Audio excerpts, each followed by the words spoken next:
Okay, everybody, welcome. Welcome to Town Hall. Welcome to tonight's Select Board meeting. It's June the 8th, 2017.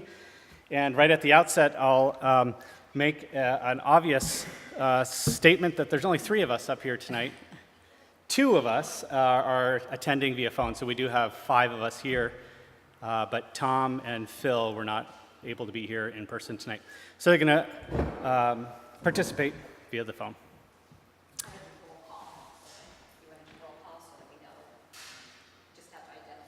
Oh, I see what you're saying. So,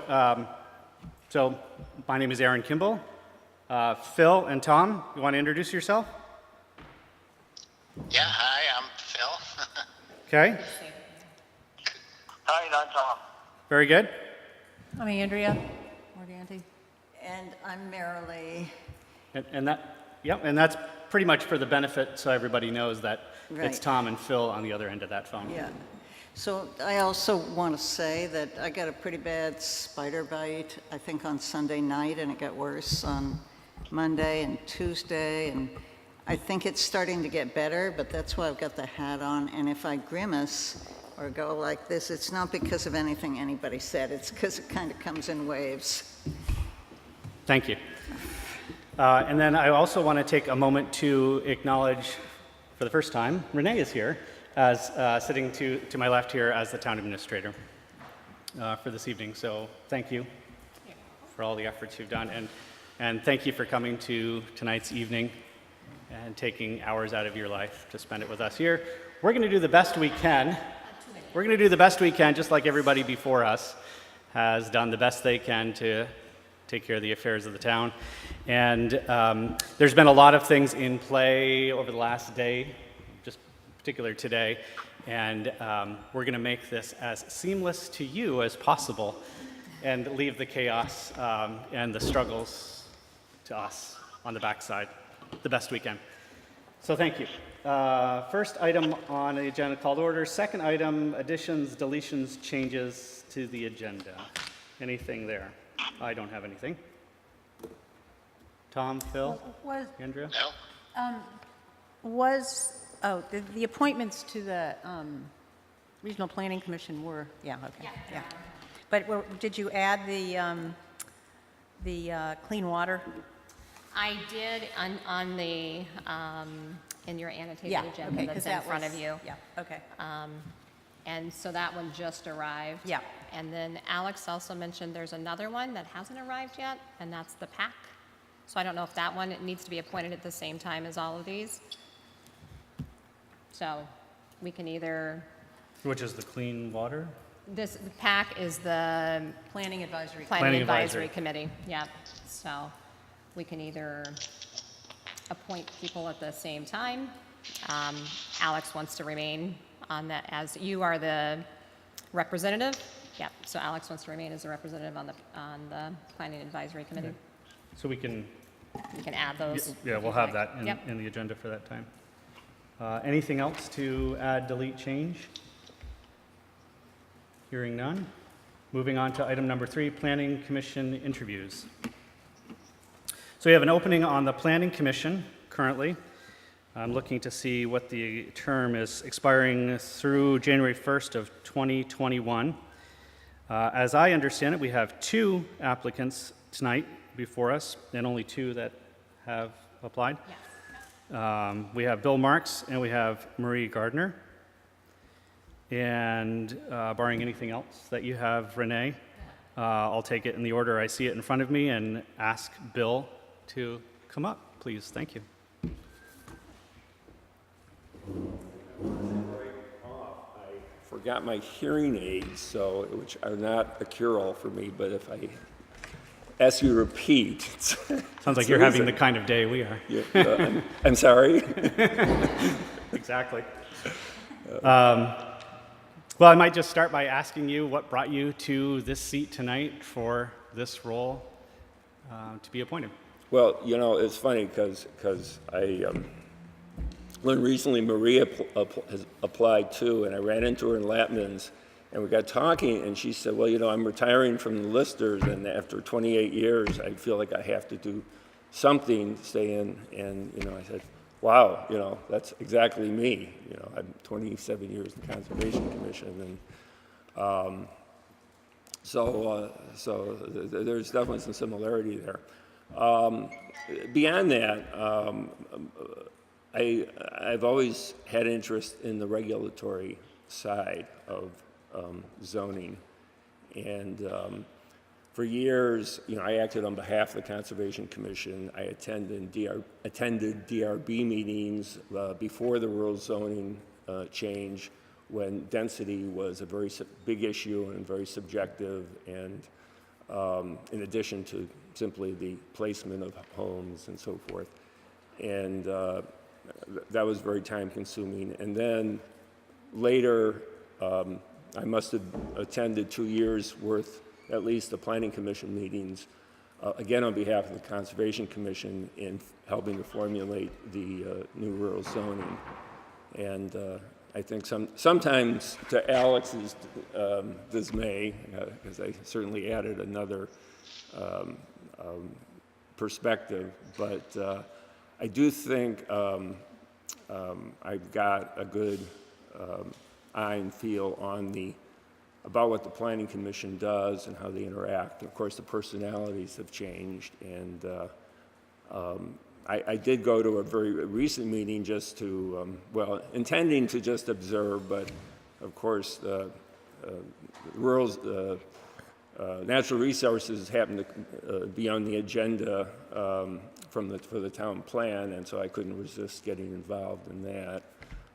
But I will say that most of the people on the Planning Commission I've known for years and have high respect for. They're very bright, involved people, and I just I felt very comfortable and enjoyed the dialogue and observing them and the interactions, and as I say, sometimes I may annoy Alex, but I did work with him for many years on the rural zoning, and I will say that he actually gave me a very good tip at the beginning of the rural zoning thing, because I was trying to nail every point and make an issue out of many things, and he said, you know, that's going to just delay things. You really got to choose your battles, because you know you're going to be counterproductive, and that was very good advice, and I learned from that.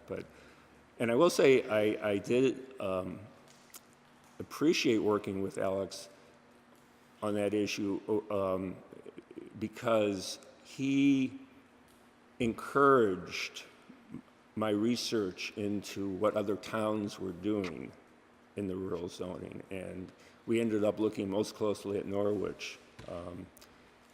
And he, as opposed to saying, no, that's my job, you guys shouldn't be involved, he encouraged participation.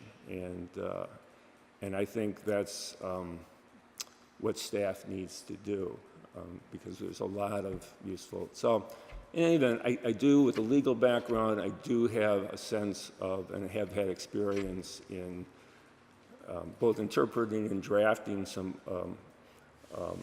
statutory law. I sort of know how lawyers use words, and sometimes that's helpful in making suggestions in drafting language so that it's clear and simple. But it's just a matter of making suggestions, obviously not. I would never offer legal advice. That would be totally improper. So at any rate, that's my interest, and I realize, you have another very good applicant, a person long time involved in the town, and so but this is something I would like to do. So you mentioned twice in that brief introduction, something that stood out to me a little bit, only because you mentioned it twice, I guess, the sort of butting heads, maybe. I don't think you described it necessarily as confrontation, but differences of opinion between Alex and yourself. Of course, he's staff for the Planning Commission, and so I don't know. Talk to that a little bit, and I know that Andrea will probably ask this similar question in a moment with regards at to least half facetious.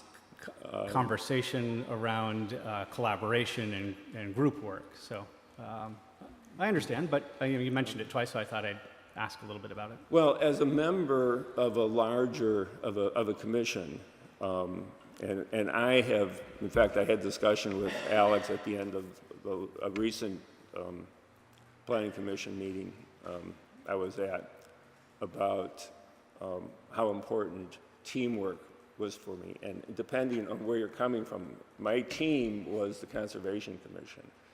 And, I hate to bring up an old sore subject, but, the pipeline was something that created a lot of conflict and animosity, but the Conservation Commission had very strong views about the park and what should be done,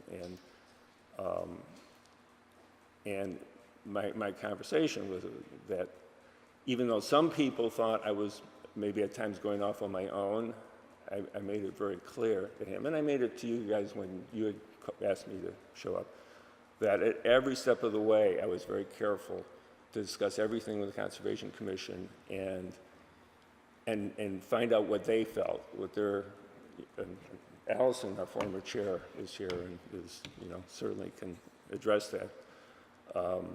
But to be, I was very careful in all regards, and including with the people, the other interveners, which created anxiety among some of them, that I might split from them, and that could have been a possibility, because I made it clear all along that I was acting on behalf of the Conservation Commission.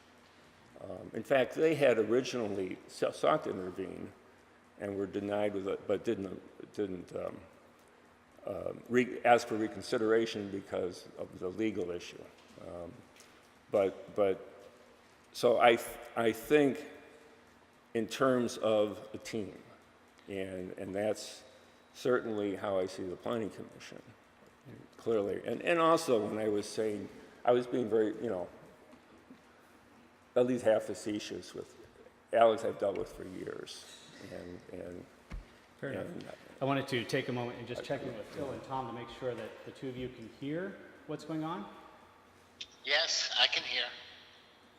I can hear it. It would be helpful if it was a little bit clear where I'm in the hospital waiting room. It's a little bit noisy here, so it's a little difficult to hear. So if you could do your best to put the phone close to the microphone or the speaker, I would appreciate it. Very good. See if you can remove that at all. Is this better? Should I put this next to Yeah, Bill? Maybe. That might be the best way to go. Oh, he doesn't get it through here? Can you get it? There you go. Who is it, it's Phil or? That's Tom. That's Tom. Hi, Tom. That's Tom. Hi there, Bill. I can hear you better. Okay, Good, very good. all right. Okay. I hope there's nothing you want me to repeat, because I'm not sure what I said. No, I can hear it. It's just when people come through the door, it's very difficult. So Okay. that's much better anyway. All right. Very good. Andrea Merrily? Well, Bill, I think you do bring a lot of really good questions, and you're very persistent on pursuing those questions, and yet you're not rigid where if, I know because I've had a lot of conversations with you where if somebody disagrees with you, then you're able to change your mind if you see a reasonable reason to. But I think it's a very valuable trait to bring questions and think about other ways that things might be done. And I think your legal background is very valuable as well. No, thank you. I guess, well, you talked about teamwork and your experience. I think we know what that is. Another question that I had for applicants was, what would you like to see changed in the town plan and/or regulations? What do you see as the weaknesses or something that you think we could be doing better? Well, I don't know about doing better. I think, as you know, my greatest area of interest is in the rural area. Although I've certainly realized the increase in allowed density and development in the village was important for Hinesburg to develop economically, financially, and also a way of preventing loss of the rural countryside by overdeveloping there instead. My biggest interest up to now has been where I've been working, which is on the Conservation Commission, which is the rural area. And one thing I would like to see done, which is I think was labeled a priority in the town plan, although not a top priority, which is I would like, would be adding protection for ridgelines and hilltops, which I thought, which had been discussed in the original back and forth, and I think that was something I, on behalf of the Conservation Commission, had pushed very hard, but it was decided for one reason or another at that time not to pursue that. But I would like to see the Planning Commission go back and take another look at that. And having been through all the controversy of the first time of the rural zoning, I know how much Joy Danza would love to go back there. And there were things that were changed in the rural zoning not for good reasons by the Planning Commission, but so one thing in specifically, a big thing, but I think that's water over the bridge and probably should not be relooked at. But I do think the ridgeline and hilltops is something that is now recognized by the Planning Commission as something they could look at. Phil, Tom? I think I'm okay right now. Okay. Tom? No, I'm just trying to follow the conversation as best I can. You guys fire away and I can hear the answers quite well. Okay. Anything else from the board? Thank you. Okay, thanks. Should I leave Tom? Yeah, might as well. I'll leave you where you are, Tom. Okay, thank you, Bill. Thank you. Marie?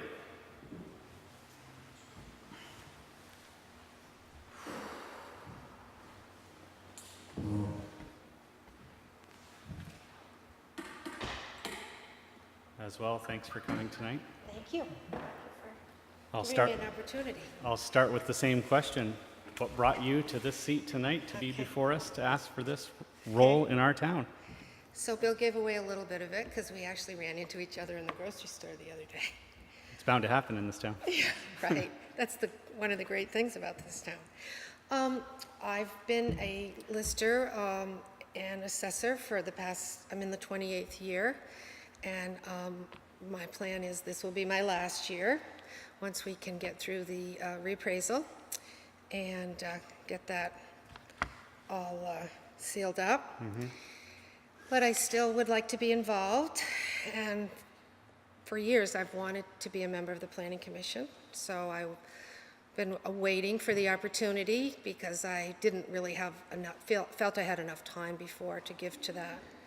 So for that reason, I thought I would put my hat in the ring to try that.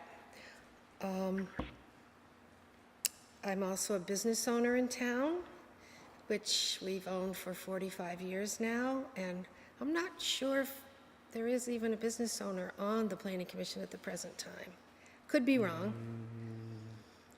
But Well, maybe, yes. maybe, Yeah, maybe not. yeah. And our business, as most of you know, is in the forest products industry, which is an area of interest and is mentioned in the town plan, forest land, along with agriculture. So yeah. So you mentioned a moment ago you wanted to do this for many years, but haven't felt the time. Now the time is there for you. Yes. The I have obvious wanted question to. is why? Why have you been wanting to do this for so many years? I just quite often watch the planning commission meetings. I appreciate, through my job as assessor, the importance of zoning and the impact that it has on our town. And in my work as forming the grand list every year. And of course, I share an office upstairs with Alex and whoever's been the zoning administrator, and sometimes work closely with them each year forming the grand list. So I think I have a good understanding of what they do, and it just has always interested me and thought it would be a good place for me. That's an interesting connection that I made as well, that you just touched upon, is that there is a direct impact to an individual of what we do in this building in the evenings in conversation that end up impacting people's lives. And it sounds like for many years in your role, Assessor Lister, you got that firsthand. Yes, absolutely, a lot of it. And And it probably hasn't all been ideal at times. no, and I really try to get along with everybody and be respectful of everybody's, I have to, in the job that I have, it's very, very important to make people feel comfortable, I feel, to talk with me and I'll, help them out. I feel that's my job as a town employee. So I do collaborate a lot with Alex and Mitch, and before that Peter, and before that Faith, and Suzanne. yeah. So, I'm certainly not an expert on zoning rules, but I pay a lot of attention, and yeah, I do really feel that I understand quite a bit about it. Andrea, Marielle? When is your term as Lister assessor finished? It isn't a term. I'm actually an employee now because I am assessor, so I guess it finishes when I choose to.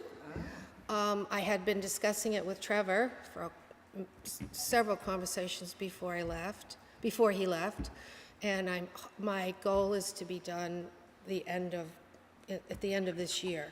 Okay. But as you know, Calendar year? Or yes, calendar year, yeah. And but I'm trying to be a little flexible because we're still not finished with the reappraisal. We're right in the thick of it right now, and it depends on, it seems to be going well, but you never know. There could be a lot of things hanging out through the fall. We'll see. But I'm definitely, close to the end of that. So how will that be to do both? I don't see that as a problem because I am supported by NEMRIC, which are consultants that have worked with me for the last 10 years. And I'd get a lot of support from them. In terms of doing the assessor Lister work, you mean? Yeah. Yeah, we all work together. So I'm not really alone in that office. And in fact, my recommendation is to hire them to become the assessor for the town. They do many other towns. Oh. And that's part of what I had been discussing with Trevor.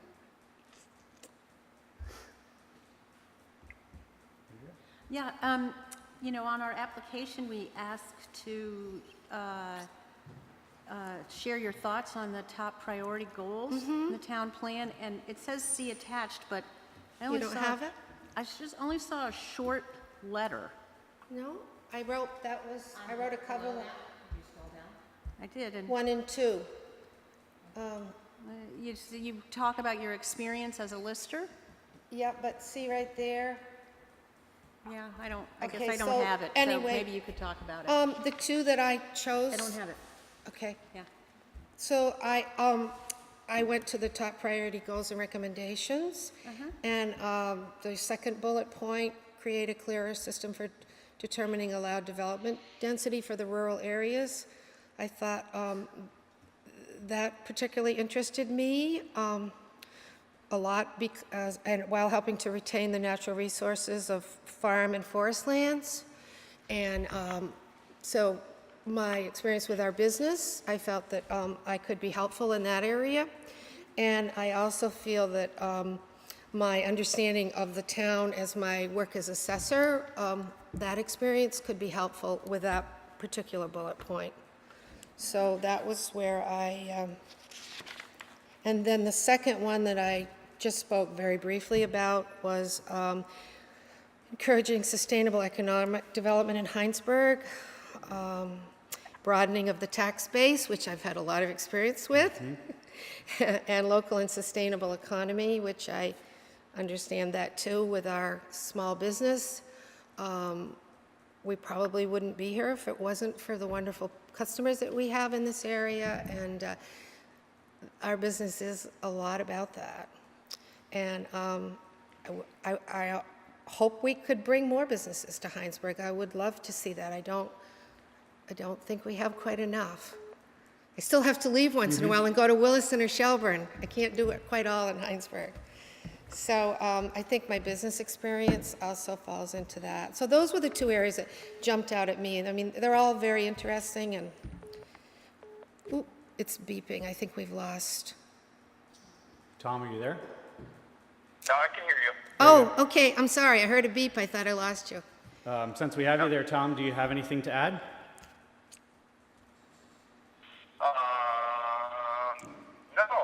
No, I'll follow. I'll let you guys ask the questions and I'll follow along. Very good. Phil? No, I don't have anything in particular to add, but I appreciate Marie applying. Thank you. Can I asked the same question to Bill, which was, what do you see as a weakness or something that you would like to change in the town plan? Well, I'm really interested in looking at the density for the rural areas, which Bill said too. It's Yeah. we're kind of a little bit on the same plane, he and I. I think it could be fine-tuned, and I, would love to be involved with. I can't tell you how I would like to see it done, but I would love to be involved in the process. And what do you see as the problem, or I wouldn't say I'm not saying Yeah. it's a problem. I think I have a lot to learn, to be honest, Andrea.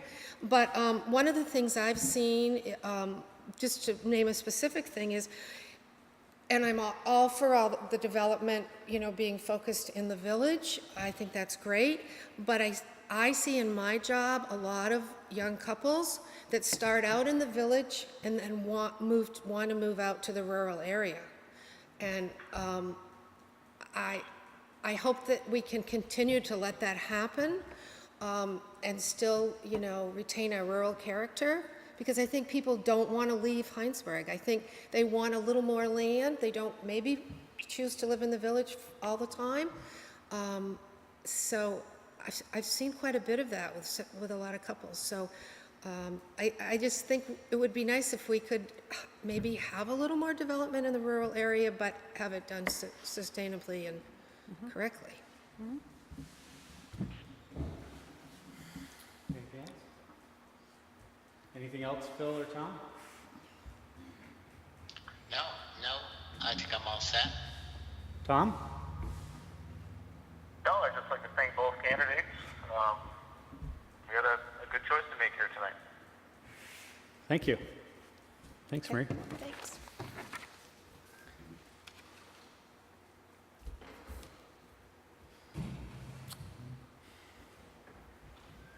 So I get to, at this point, the next natural thing to do would be to entertain a motion, if one is so desired, for one of these two candidates to be appointed to the Planning Commission for a 4-year term expiring 1/1/21. Is there a motion? I'll make a motion. I think we're fortunate that we have two highly qualified candidates. I think at this time I'd like to make a motion to appoint Bill Marks to the 4-year term on the Planning Commission. Is there a second? I second it. Okay, so there's a motion on the table to appoint Bill Marks to a 4-year term expiring 1/1/21.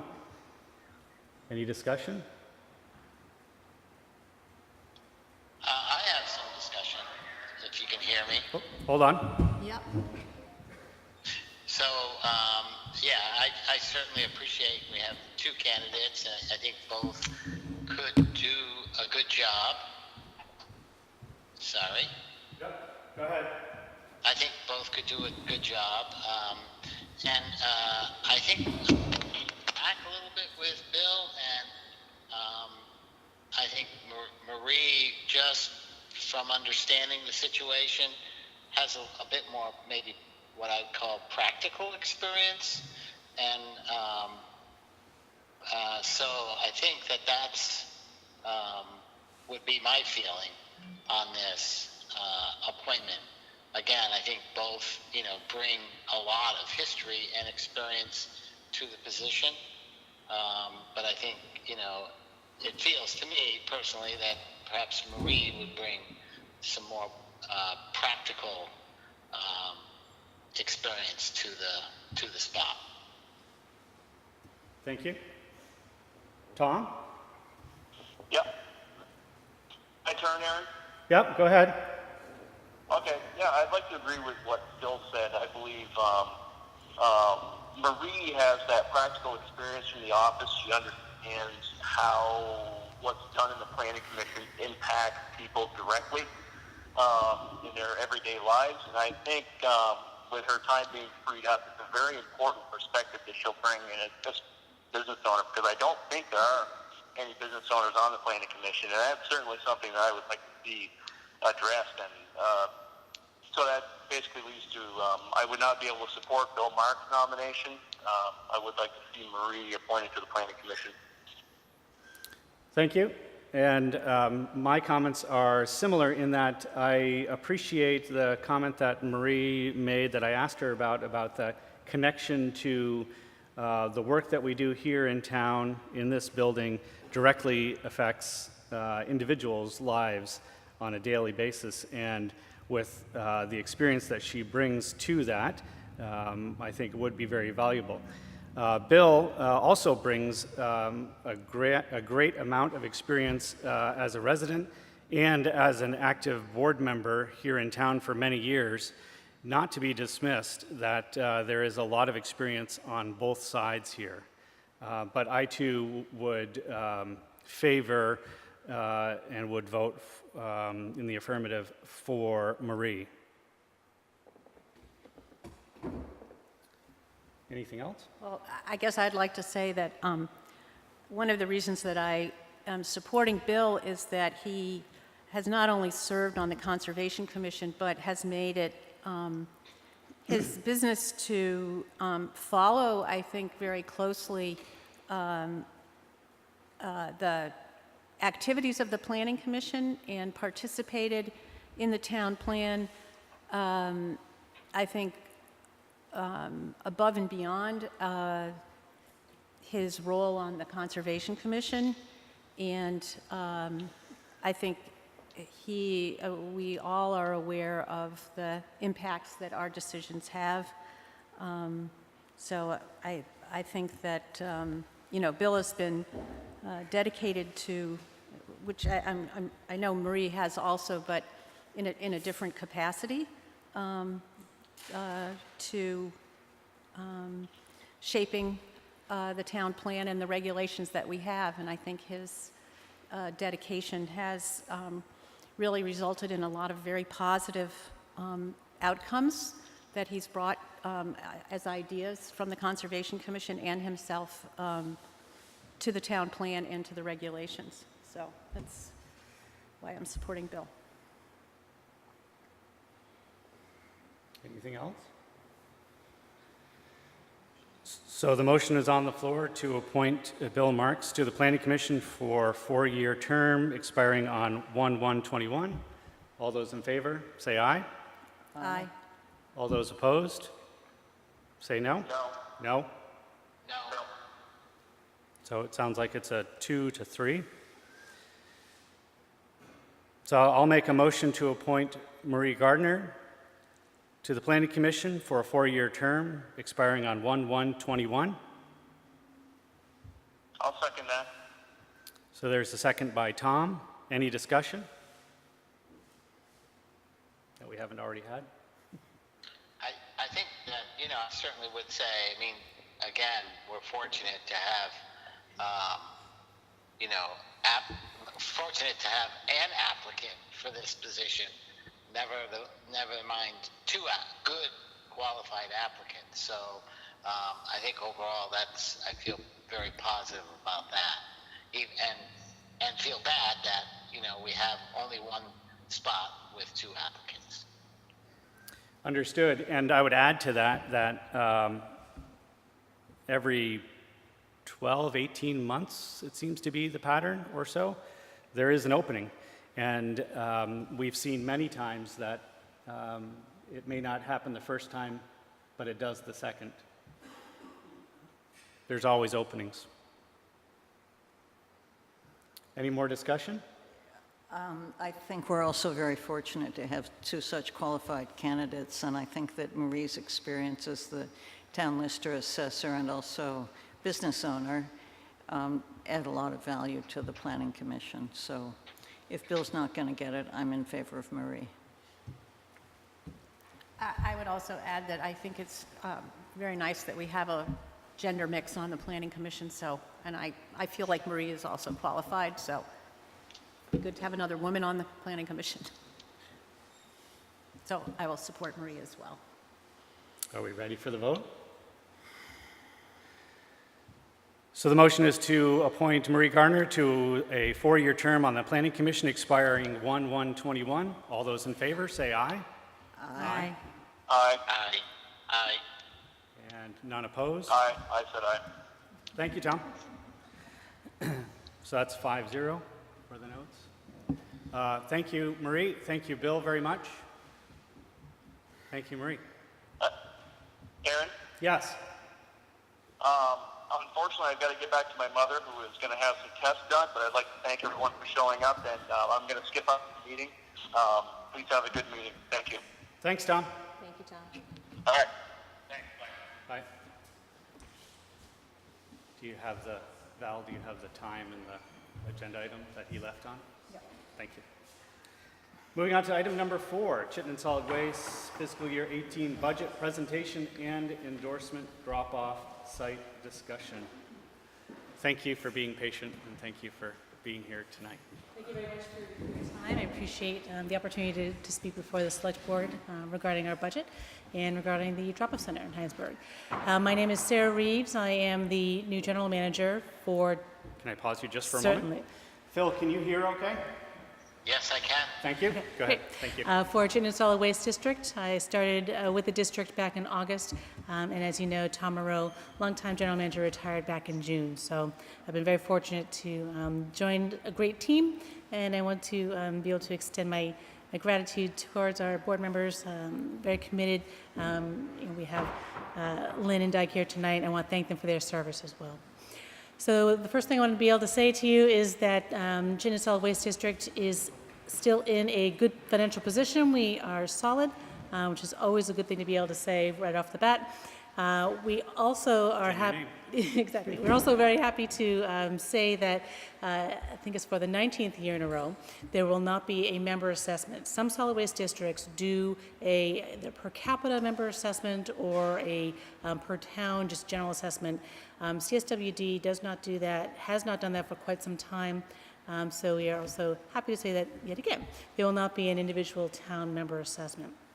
Continuing with the good news, the solid waste management fee will not be increased this year. It will remain at $27 a ton. If you recall, several years ago, there was a fairly significant increase in the solid waste management fee at that time with the knowledge that the district would not need all of the revenues generated in that first or second year. And the path for managing those excess fees was to create a separate rate stabilization fund. So those excess dollars were put into that fund, and we, with the intention of drawing down only as needed. We do anticipate drawing down from that fund in fiscal 18 to the tune of about $370,000. That will still leave a good balance of just over $650,000 in the stabilization fund. So we are anticipating that not only will there not be an increase in the solid waste management fee this coming year, nor will there be one in fiscal 19, barring any major catastrophic events. So we can guarantee for fiscal 18 no increase to the solid waste management fee. I will say with 95% assurance, although that is based on my board's discretion, there should also not be an increase in 19. Again, good news. And continuing along those lines, there will also not be an increase at our materials recovery facility. The tipping fee or disposal fee will remain at $21 a ton. We are anticipating realizing very good revenues from the sale of materials this year, so that is helping us to, again, maintain that disposal fee at the material recovery facility, which does obviously impact our haulers directly as they pay that tip fee there. We do have a couple of fees that we are going to increase, and actually one management fee that is decreasing. So the management fee that is decreasing is for our biosolids program. So the member communities for whom we broker biosolids will see a management fee slightly decrease. We expect the amount that we manage to increase, so the disposal fees will increase. However, the fee that we charge to broker that material and manage it will decrease due to a reduction in staff time. So we're passing on those savings there. The fees that we are intending to increase, one is at Green Mountain Compost. We recognized that when we're looking at the market for disposal fees or tipping fees at other composting facilities throughout Vermont, we were on the low end. So we recognized that we had been subsidizing that tipping fee a little bit too much. So the tipping fees tend to be in the $40 to $60, $65 range. We're currently at $45. We're recommending that we increase the fee to $52 per ton at Green Mountain Compost for commercial materials. So that will be effective July 1. The other fee that we have implemented already and will continue is at our hazardous waste environmental depot. We are looking to actually continue the fee that we have implemented for some of our commercial materials. Residential material drop-off will continue to be at no charge, but the commercial will carry a $100 processing fee. And that is simply because, as I think we all here know, solid waste management is not free. So one of the reasons to continue to make those fees visible is to send some market signals to the generators, and in this case to the business generators of household hazardous waste or regulated waste, that to look for different possible management options or to consolidate their trips. For example, managing 3 55-gallon drums of something is not usually a big deal. It's when businesses come in with 200 vials of something. Even if they've told us what it is, we still need to test each and every vial to ensure that we know what is there. So there can be significant staff time dedicated to some of the commercial loads. Residential loads, not necessarily. They tend to be pretty homogeneous. So that fee has been implemented for some of our commercial customers. We continue to talk with them about that fee. They understand it's a part of the cost of doing business and have absorbed that fee. And the last fee that we are looking to implement at our drop-off centers is only one fee that will increase, and it's a new fee. It would be $1.50 per bucket for managing food scraps, and that is only for our customers who are only using our drop-off centers for food scraps, meaning they don't use it for trash and recycling or other items. They're only bringing us food scraps. They somehow manage their trash and recycling some other way, but bring us the food scraps because it's now currently free. And again, as I mentioned, managing food scraps, managing organics, managing waste is not free. So in an attempt to, again, make that cost more visible to our customers, we will be implementing in all of our drop-off centers starting July 1, $1.50 per bucket for food scraps management. If you are using our drop-off centers for trash and recycling and food scraps, that food scrap fee continues to be embedded in the price of trash. So those kind of all-in customers will not pay an additional fee for food scraps at this time. So those are the changes in the rate schedule. So we are anticipating, as far as our proposed or expected general fund revenues, to be at $11,282,932. Our expected general fund expenditures at $10,525,152, leaving us with a net revenue over expenditures of just over $750,000. At this point, I would like to actually entertain any questions that you may have to get any specific concerns or questions or things that need clarification. Sure. This is always interesting topic, and certainly one that somehow magically all of these services just operate and work behind the scenes and people don't think about them, but as soon as they stop working, you know about it right away. Quite true. So I appreciate the work that the district does to ensure that all of the other pieces of daily life continue. It's about flow, right? That's right. One of the, I guess the thing that we are being asked here to do tonight is to approve this budget on behalf of our representation in the district. Are we first, to answer the question with a question, are we first on the list for you? Are we last on the list? Are we somewhere in the middle? And what are some of those concerns that other towns have brought to you? How have they been addressed? And where are we at in the process of what you're doing right now? Yes, thank you.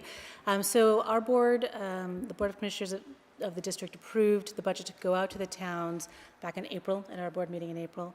And Hinesburg is the last town for me to visit. So, and that was not by any fault of the town. I have been traveling. That's the way the meeting schedules work. Yeah, I've been traveling for the past couple of weeks out of state at different conferences on behalf of the district. So it just happened to fall that this was when we were able to meet within the 45-day window that the member communities have to approve the budget. So you are last but not least on my calendar.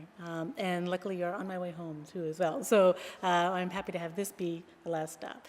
The other towns and cities have brought up a myriad of questions. It's been very, very interesting to hear the different things that people are interested in, and it has been very broad.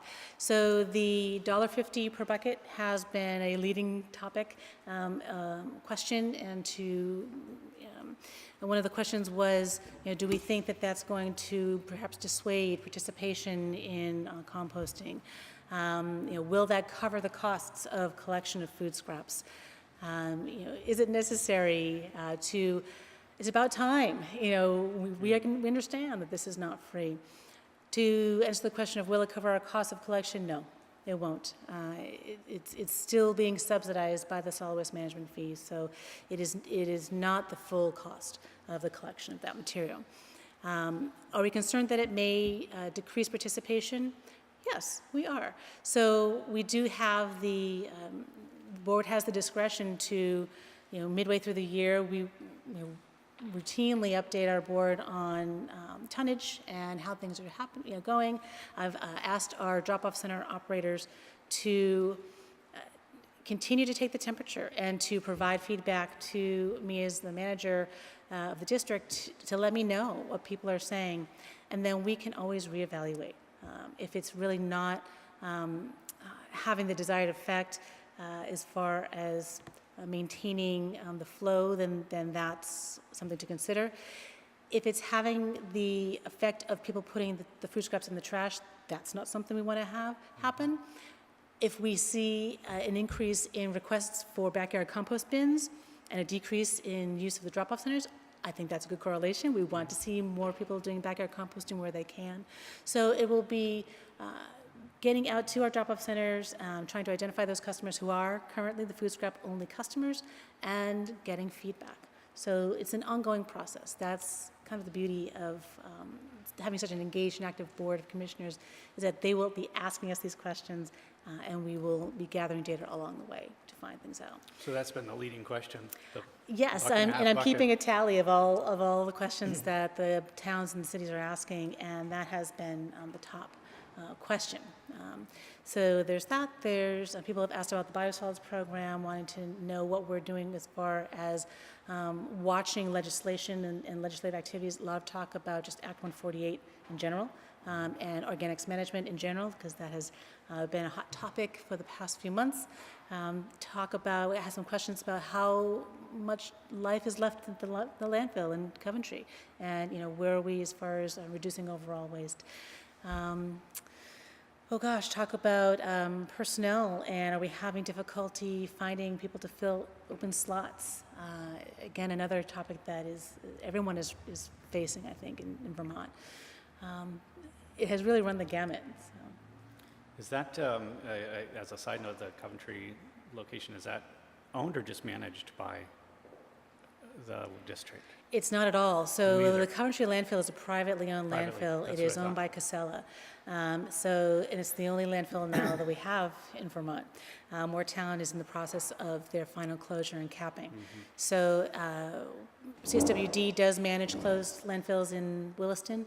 We have land that we purchased years ago, or maybe we took it through eminent domain, I'm not sure, but we have land that is designated for a landfill. We do not have any plans at this time for the foreseeable future to build a landfill in Williston. We want to continue to focus on That's where reducing. that's where I was going with the question, and is that what is the long-term plans a generation or two out from now? Eventually, Coventry will be closed. Where does that leave us with regards to the operation you're running? Yeah, well, exactly. So Open question, it sounds like. Yeah, well, it's interesting. My job really is to manage myself out of a job. We want to be able to not have to even worry about disposal because we've done such a great job at not creating a lot of waste in the first place, and the waste we create has somewhere else to go. So ideally, and again, in the perfect world, we are working towards not needing land disposal, not needing something like that. I don't see that as a realistic possibility for the next generation or two, for sure. So that puts us in the 20 to 40 year time frame. Given how much space Coventry has available to them, they probably have at least 25 more years. So knowing how long it takes to permit and build a landfill, we will need to be having this very serious conversation. Last year. No, within 7 to 8, no later than 10 years, because it takes truly 5 to 8 years to really do a good job at siting a landfill. So within the next decade, we're going to need to know, certainly within 5 years, where are we in respect to our goals at reducing, and then within the next 5 years to have some very difficult conversations I'm anticipating with the state, and to see what's happening in the other districts. And again, the question would be, we don't have a unlimited amount of space in Williston. Anything can happen in town between now and then. There are neighbors abutting the land, so my confidence level of building there in the near future is zero, as it should be, and in even the midterm is not great. So we really need to focus on reduction. Thank you. Any other comments? The fact that you're not raising a lot of fees, what correlation is there on that between how the haulers adjust their fees? I mean, do you track that? And are you finding that the increase in the garbage, the compostables, because the haulers are not set up to take that from their customers, so that's why people are coming by themselves, because the haulers aren't able to do it? Well, there are some haulers who are set up to offer the service, but they don't yet have the density as far as making the routes efficient. And the law was amended at the very last minute in the session this year to push back the hauler requirement. Initially, this July 1st, they were supposed to be required to offer collection services to all. That requirement has been moved to July 1, 2018. The argument was that we don't have the infrastructure yet in place, they don't have the route density, a lot of other arguments. We do have infrastructure here in Chittenden County. Obviously, the drop-off centers, we have been offering food scrap collection right along. So we do have the ability here to manage it. We obviously have Green Mountain Compost, the largest composter in the state. So we're very fortunate to have that capacity here. What didn't get pushed back, which the haulers did advocate for, was to also remove the next step down in requirement as far as diversion. So the law stepped down the limit as far as who was required. So it started out with very large generators of food scraps had to immediately divert, then cut that in half, then cut that in half. We're now down to 18 tons a year. So if you're generating 18 tons of food scraps a year, you must divert that from the trash. That's actually not a lot of material. So that should help with the density that the haulers need to create those routes to be able to bring down the overall cost when it comes for time for residents to be required to divert, which is not until 2020. So there's still some time to work those things through. In fact, one of the things that the district is in the midst of right now is actually hiring an additional business outreach person to help us, help our businesses and commercial entities manage this next step down in organics management, because it's a big lift. So there we have over 6,000 businesses in Chittenden County. We have 2.5 people in my staff working on helping our businesses. So we know we need to expand that, and we're working that way. As far as the fees, that was feedback we heard from the haulers was, well, how come we can't compete with you, CSWD, because you're providing this service for free, quote free, by subsidizing it. How can we tell our customers it's going to cost $15 a month, $30 a month, $40 a month when they can bring it to you for free? We said, you're right.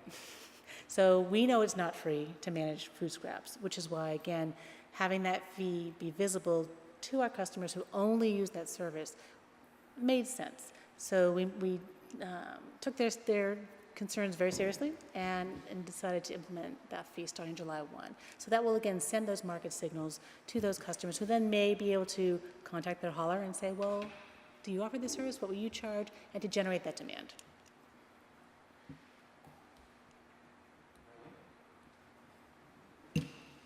Phil? No, I think that I appreciate the thorough report, and I'm okay. So we have a motion before us to approve the fiscal year 18 budget for the Chittenden Solid Waste District as presented. I'll make that motion. Is there a second? I second it. Any discussion? Phil? No, I'm okay. So the motion is to approve the fiscal 18 budget for the Chittenden Solid Waste District as presented. All those in favor say aye. Aye. Aye. Opposed? It's 4-0. Thank you. Thank you. The next part of the discussion, I'm told by the paper that's in front of me, is to discuss a potential relocating of the drop-off site up there on where it is now to higher, Observatory Road. Is that a discussion that you wanted to lead us in? Is that a discussion that perhaps Michael is here might want to talk to you about? And I also wanted to make sure that I brought you folks into the conversation as you wanted to. I didn't want to ignore you back there as well, so certainly chime in. Do you want me to start it? If you'd like, you might have a map or a visual or... I don't have a map with me, but just to set give you up. just to give you a little history on it, throughout the planning process of the highway garage, that has been a location that's been discussed. We've more recently explored it further because I think what we were hearing from Brian was he was feeling a little squeezed on the site, even though we used his template, to what he'd given us. And so then the next thought was, hey, we have this other location that's town property. And so Mike Anthony, our highway foreman, did the legwork on that. So he went up to the site, looked at the space requirements that Brian had provided to us and really felt that allowed the space that CSWD needs. Then he checked in with Vermont Electric Co-op, which is the power provider for that area, and found that they could actually go from the line where the resident is on Observatory Road up there, so it's a much shorter distance than from that pole. So then he met with the resident just to see what the feedback would be from them, and she was fine with it, with the understanding that that's only a Saturday, morning from 8 to 3 approximately. So I think her comment to Mike was maybe she could actually walk up and do her trash and recycling. So got good feedback on that. I think that's the basic gist of it. If anyone else. A question on that, and that is it only going to be a Saturday operation? Well, Is that a hot potato, I'm guessing? It's not a hot potato. We have had no discussion about expanding hours at the Hinesburg Drop-Off Center. It seems to have worked well for 25 years the way we do it, and I see no need to change that. It's a limited drop-off center. 80% of the participants there are from Hinesburg, a few from Addison County, a few from Huntington, a few from Charlotte, but it's basically Hinesburg's drop-off center. And I feel it's important to continue it in Hinesburg because it's the southerlymost drop-off center in Chittenden County. If it wasn't to be there, our residents would either have to go to Williston or Richmond. And there has been some discussion over the years, which Sarah maybe wasn't present with. When Stephen Brooks was a commissioner, he had talked about having a mobile drop-off center that would go to different towns, different days of the week, but it's fairly expensive to operate something like that.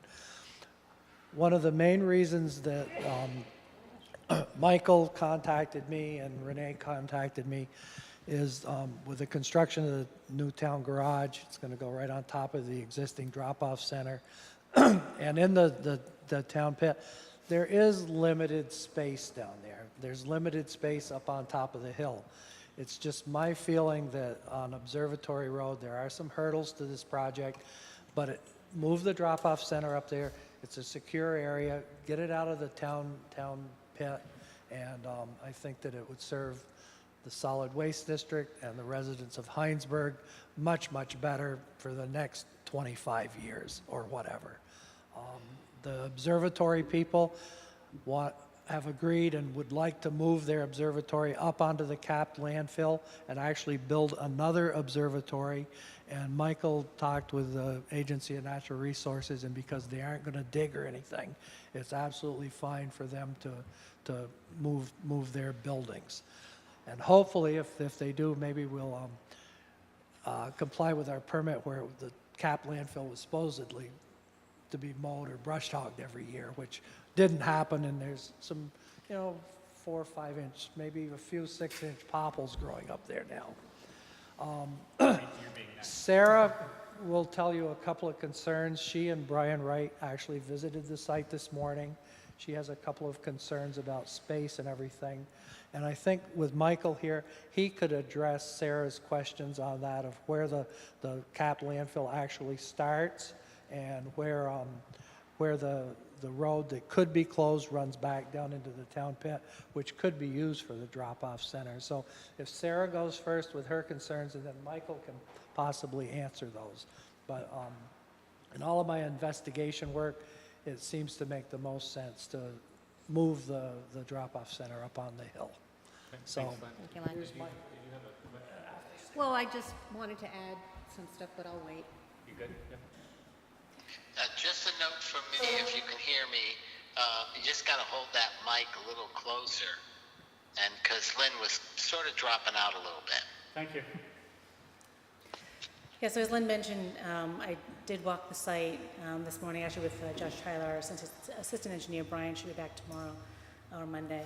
And some of the concerns that I have just in, again, with my past experience in working for landfills and being very, very sensitive to our neighbors, I asked Josh to double check what our buffer zone needed to be, and we would obviously need to ensure, and again, this all has to go before our Board of Commissioners, right? So, we would bring the town's available selected site to our board. They would then have to bless that. Then we would proceed with site surveys and all of the things that we really need to have happen. But initial, so I'm not committing to anything at the moment. Initial thoughts of just my own personal observations is what this is. So it's going up to on the road, my hope when we first approached was that the neighbor would be further down the road, closer to the main road, closer to North Road, rather than as far up towards the observatory as they are. We would need to obviously have a surveyor come out and show us exactly where the property line is, because that's where our 100-foot buffer begins. So it has to be either 100 feet from the well, that is not, would not be our property as well, but from the well, or from the property line. So in this case, it would be from the property line.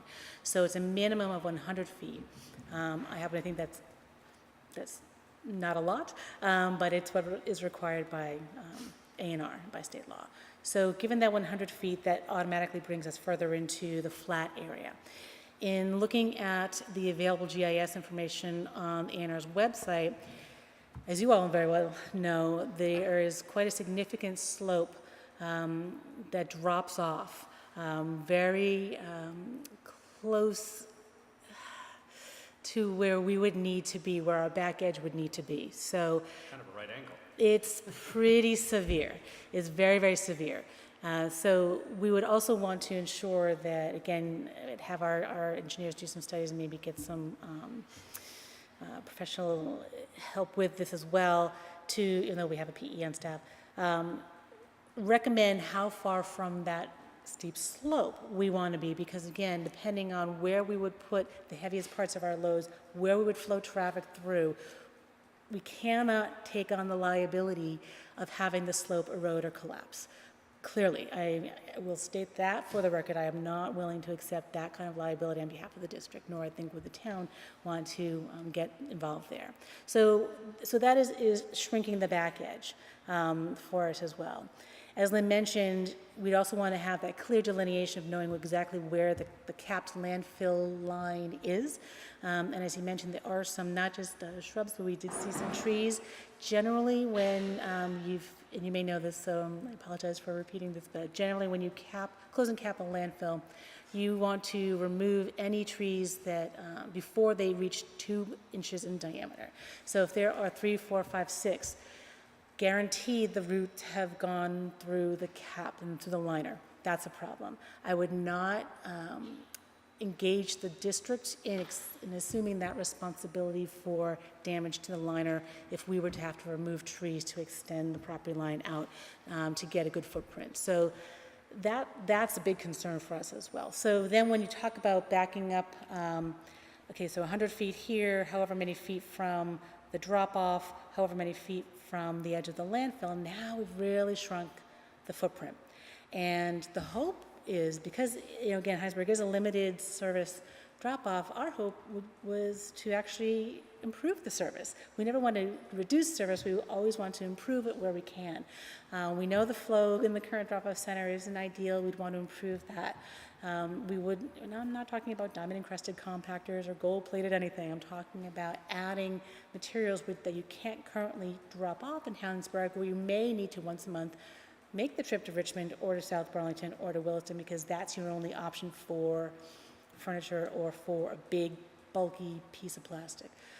So where we can add service for the residents, that's what ideally we'd want to do.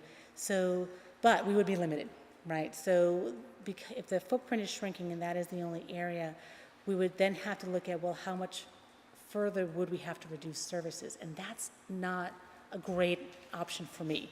I want to make sure that we're at least maintaining the level of service that you currently have, if not offer more. I appreciate the outreach to the neighbor. That's critical. We would also want to do our own outreach to the neighbor and explain truly the scope and the depth and breadth of the traffic impact. 8 to 3:30 is a long day if you're seeing car to car to car to car to car. And I'm guessing you've all used the drop-off center for something or other, and there can be lines. There would be lines. I would not want to impede access, obviously, to their home. That would be critical. So would we need to do other road building to ensure access for that neighbor out to North Road? That's a concern. The road itself would, I think, need to be widened. Again, this is just my non-professional engineer, by my experience telling me the road would probably need to be widened to ensure 2 lanes. Because again, I would be very, very concerned, safety being an issue, for folks coming in and out. Traffic flow needs to be managed properly.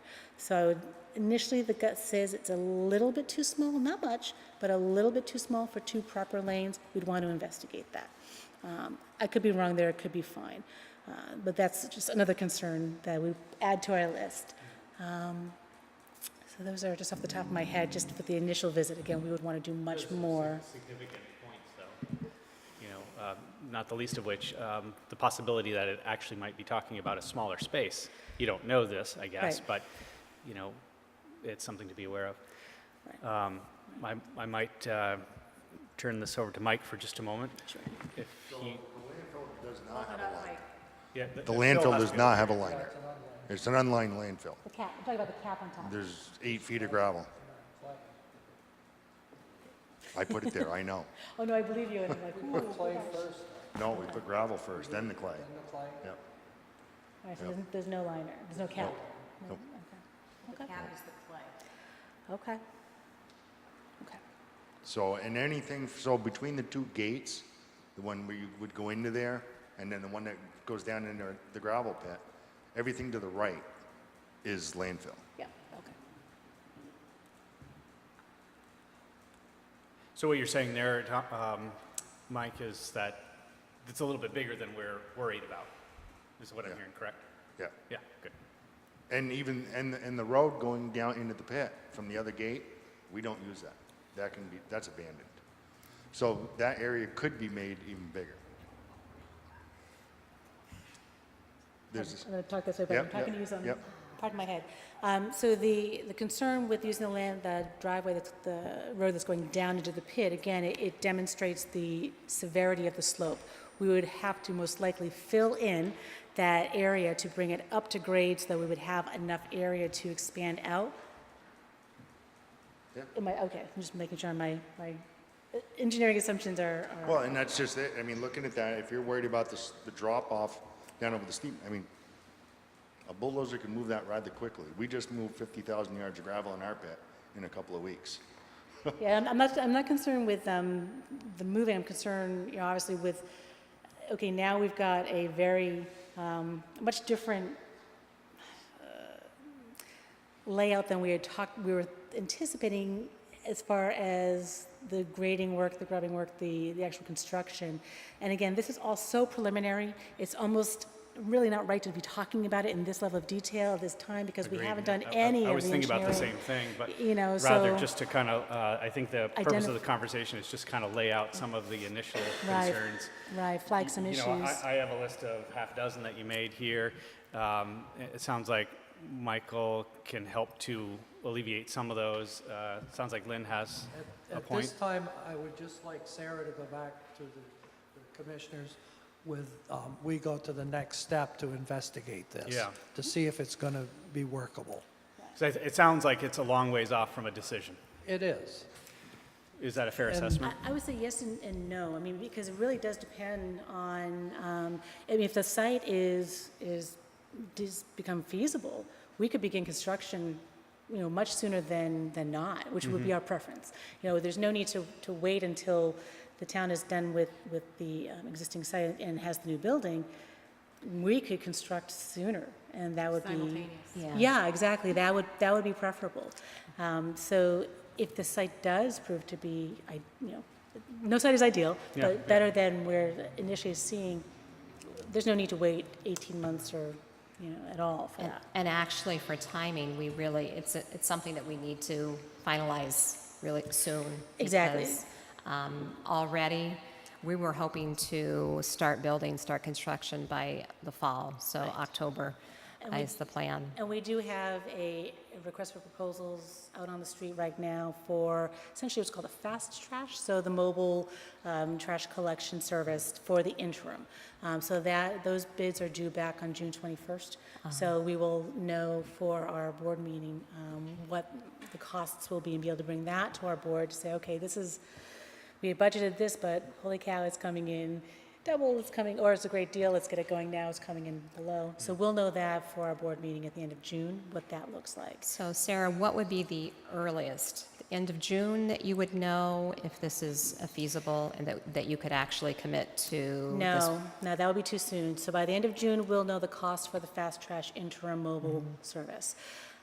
We will want to take much more time and do this right. And I would request strongly to the town that we ramp up the meetings about this. I know we've been, you've needed to go through your process, which had to happen obviously first. So, but now that we're at this point, I would request that we start to schedule routine meetings between the two entities so that we can keep this moving at a good pace. Right. Brian, like I said, is back in the office on Monday. We'll go over a project timeline to start to do some of those more in-depth investigations. I'd like to bring Michael into, the meetings as well, if you're agreeable to be able to assist us in having those conversations, obviously anyone from the town. But we will not have a recommendation by the June meeting. Also for your timeline, we generally take one of the summer months off, usually July. So probably the earliest that we would have a recommendation as far as the feasibility for Observatory Road would be August. And that's the earliest, and I cannot promise that we'd have the survey work done by then. But that Sounds would like be we the have goal. this all out on the table now. We have all the parties that are talking about it that need to know about it. Lynn? So in the interim, who is going to be the point person from the town about moving the current drop-off center? And did you check on the Act 250 permit that's maybe hanging out there? I did, and we're puzzled because, so I would like some, if you have any specific details on that. We are not aware of anything that we have outstanding, so we would like to, if you have anything in paper and writing that you can email me or forward over or Actually, copy. yeah, I don't know if I actually have it, but when they did an investigation of what it was, it was identified it was an amendment to your Act 250 permit, and that's what put us into the Act 250 process. And your engineer, Brian did confirm that you would have that. So the other question, Renee, the Yes. point person on moving the drop-off center before we start construction, can it be Michael because he's up there so that Brian or Sarah can contact him about the work that needs to be done? Yeah, I mean, you can always go through me and to Mike, either Mike. Well, you either need kind of one person Right. really that is in charge of this. Uh-huh. So there's no discrepancies and things get done in a timely manner. Right. But for our purposes, we do really need to identify this because we're now getting ready to enter into the permitting process. And so it's going to make a difference in our planning and as far as the location of everything. There could be some slight adjustments if it's no longer two entities on the same spot. Right, So that's, if there's any way that we can kind of move this forward Well, quicker in finding out the information, the questions you guys have. Sure. I mean, it sounds like having CSWD at the current location on some part of the site is not an option. So can you? Oh, okay. No. Oh, that's the impression I've been given, so, I'm sorry.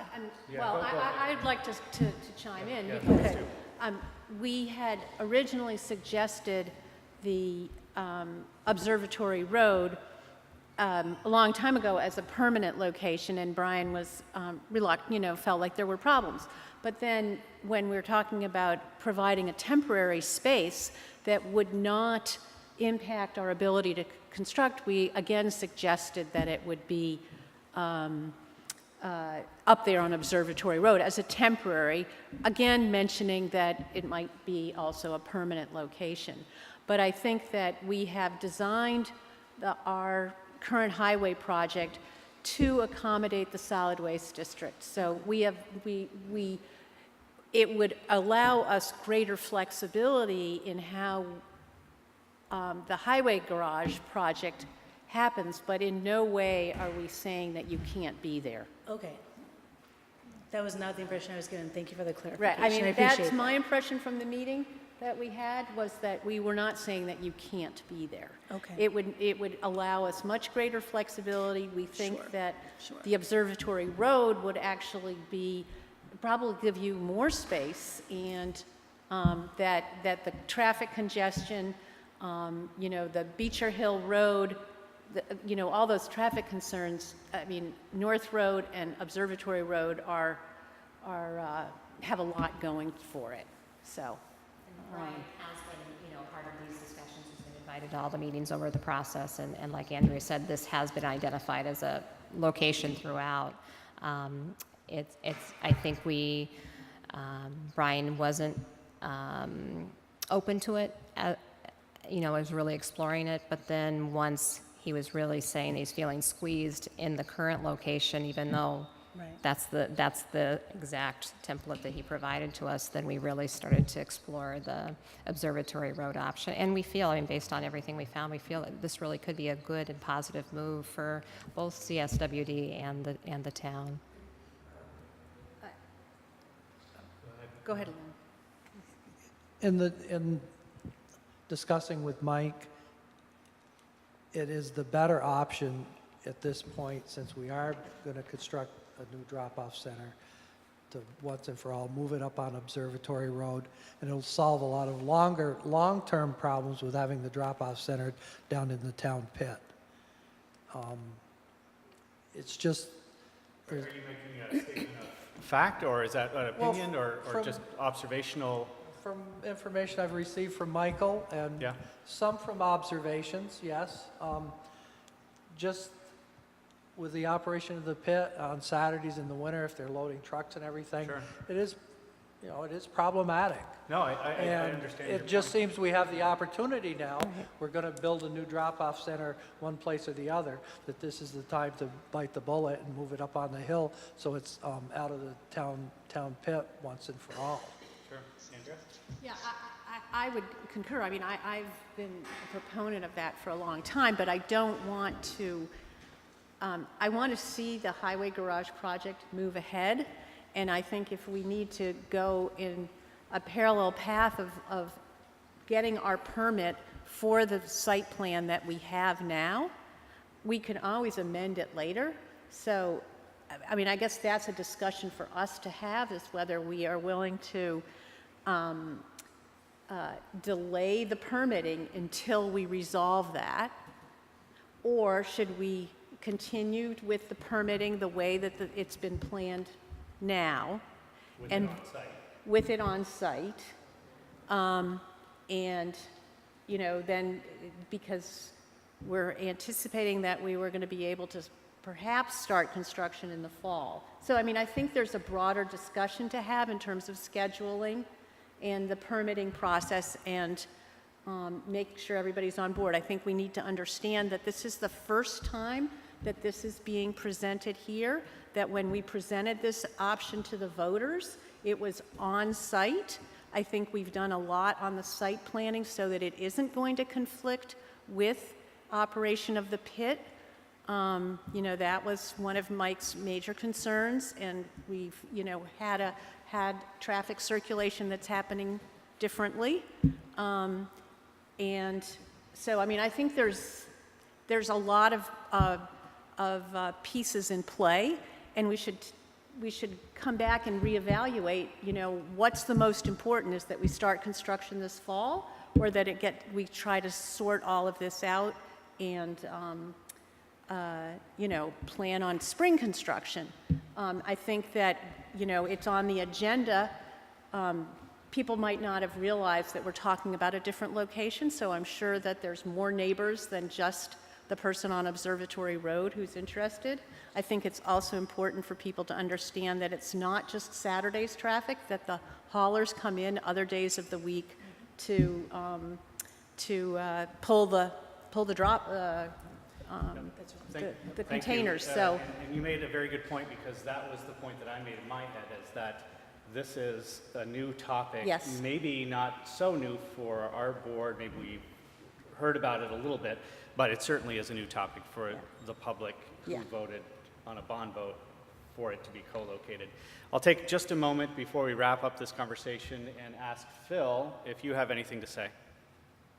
No, I mean, I think I was going to say the same thing, that this bond vote was voted with this co-location with CSWD. And the idea that it could be moved it may be, I think it sounds like a great idea to explore, and we should explore it as far as we can, because it may in fact be a much better location. But in the meantime, I think getting the information out that this is an option that's being explored, and I would not want to see this option explored at the expense of the actual project. And I don't think we can move forward with this project without having CSWD continue to be located in Hinesburg. So, I think we can work with them, CSWD, and I think we should explore this as far as we possibly can, because it may in fact be the best location. But at the same time, I think we need to let people know that this is an option that is now being considered. And as Andrea said, let neighbors and everybody know that, this is a possibility. So I think that's it. And I'll say it one more time, it's really important that whoever's got that hand mic, they hold it up very close, because it cuts out unless it's right up like an ice cream cone. Thanks. Thanks, Phil. All right, so maybe we can summarize by saying that this is now a topic for public consumption and pondering. More discussion needs to happen on it. It sounds like we have all of the parties that need to be talking about it here in the room. And I think everybody can figure this out. Certainly, it's not going to be figured out tonight. If there's anything else that needs to be said on this, I'll give you the last moment, but I think we got all the salient points here in that. I think, Lynn, you had a concern about making sure we had a single person. I would say that, excuse me? To coordinate, yeah. So I'm not involved personally with those discussions at the planning level of the garage. I know for sure Renee is. I know for sure Michael is. I'm sure they could work this out between them, and we can make sure that your concerns about having clear communication and decision-making, they're both very capable of it. Right. And then maybe the last word here. Well, I would say I think it's important that they have clear communication. I think decision-making ultimately rests with this board. Agreed. So I would hope that we are, But getting those decisions to us. Yes. So instead Yes. of having conceptual conversations, which is Yeah. fine at the beginning, but there's a timeline here that I'm hearing that needs to be addressed, and getting those decisions to us, Andrea, to your point, I think is very important, and I think that's the message that everybody's hearing. With that, I will close this discussion and move to the next, which is Chittenden County. Thank you very much. Chittenden County Regional Planning Commission representative and alternative appointments, including TAC representative, which is the Transportation Committee, and alternate appointments. Are you with us, Phil? Yes. Good. All right. So before us, we have, I guess we can just kind of take, I see 6, is that correct, Renee? 6 things here. We can kind of take it one there's by one. 7 actually. 7. Oh, that's right, because there's one coming. Every year, every 2 years, I think, we appoint as a municipality a representative to the Chittenden Regional Planning Commission. Currently, that is Andrea, correct? Yes, And Trevor as alternate, is that correct? yes. Right? I'm assuming Trevor is no longer going to be in that position. So do I know, I guess I would first ask Andrea, is that a position that you're continuing with? And I would also ask in conjunction, are there any other people that have placed their name for that position? Yes, Mike Bissonette has expressed interest. In which position? Michael? Okay. Well, I'd like to speak to it for a moment. Absolutely, please.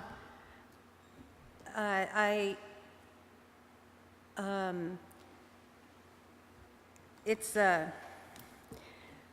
generally on the RPC board, we have encouraged it to be elected officials who are our representatives there. So that's what as a board we have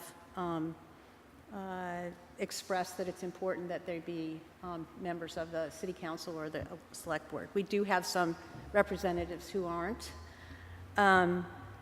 I think a way of really getting to understand how the Regional Planning Commission works, you know, it's there's the 18 members of the Chittenden County plus representatives from other places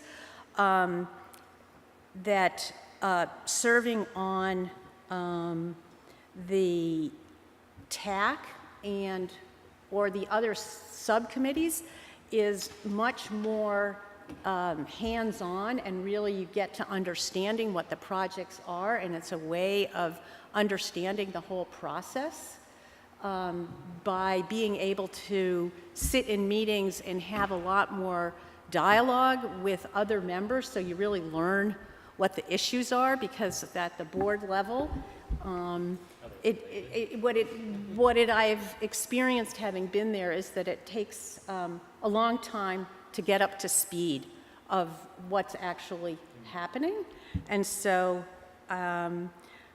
you know, I think starting as a TAC representative or starting as an alternate and coming, because alternates are always welcome at our meetings, and getting up to speed is, you know,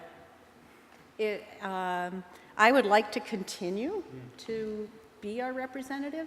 And I also think that the representative on the Clean Water Advisory Committee, I think if Michael was interested, that your role on the Conservation Commission would be a very appropriate committee to serve on, because I think it would bring back very valuable information to our community by being on that committee.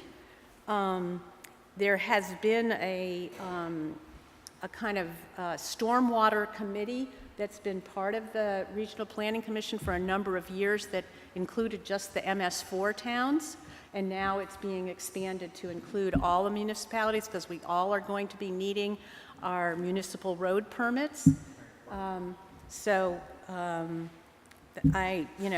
mean, I think it would be great if Michael would want to be on that Clean Water Advisory Committee. Thank you. It's all very good information. I personally haven't been to any of these meetings or been involved, but it is a very interesting and very in-depth topic. You spoke to that well. Marilee, any comments? No. Phil? No. So this is the first opportunity we've had to discuss the fact that there's this opening from Trevor. Correct. Right? Well, there's a couple of openings. Yeah. It's that we get reappointed every 2 years, and so we have an alternate position because Trevor was fulfilling that position, but we also have the position that I've been filling because it's my 2-year term is up. And then we also have the Technical Advisory Committee meeting, which I'm not sure, sometimes Mike may have gone to that, Trevor probably might have gone to it. That's really where a lot of the nitty-gritty transportation stuff happens. Alex has been our representative for the Planning Advisory Committee. The ECOS plan, I don't know if you've read it, Michael, but it's, there's a lot in there.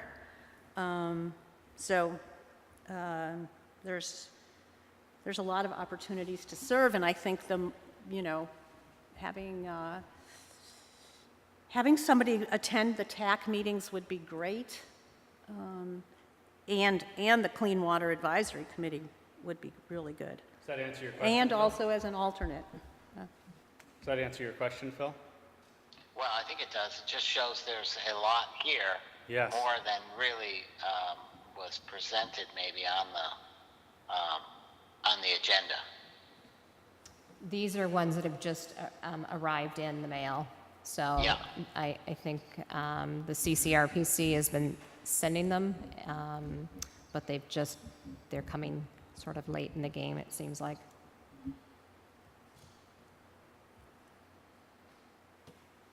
But it's something that's done every 2 years. Did you get that, Phil? Yeah, I did. So Okay. I just wonder if, like in other times when something like this comes up, rather than, jumping on it, we put the information out so everybody can see these are sort of the options. These are ones that could be available. They can look at in depth at what the positions are. It's something I might be taking a look at, but right now it'd be hard for me to decide whether I would or not, whether I'm qualified, whether I understand the time commitment. So I wonder if we shouldn't just summarize this and put this out for Hinesburg folks, and if there are limitations on certain positions, that we understand what they are, so that we can come at it a little more prepared. So the reason they're on the agenda tonight is they just arrived this week, and they're needing us to send this back by June 30th.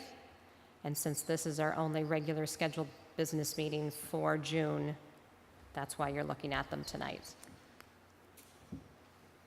Well, I you could think make- we can, well, I mean, our fiscal year starts July 1st, but, typically we don't have a meeting sometimes it's in July or August.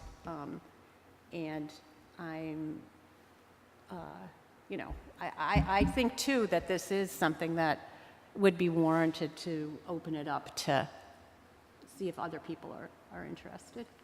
It also may be something that Eric if Eric is dealing with some of these stormwater things, may be appropriate person for the Clean Water Advisory Committee, so.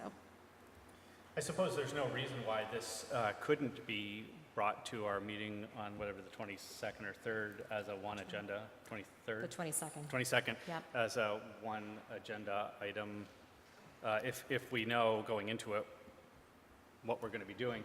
That said, if we didn't do anything and it becomes July 1st, are those seats automatically vacant? Maybe you know the answer to that, maybe you don't. The term would have expired Yeah, so of each presumably it person, would be so empty. technically.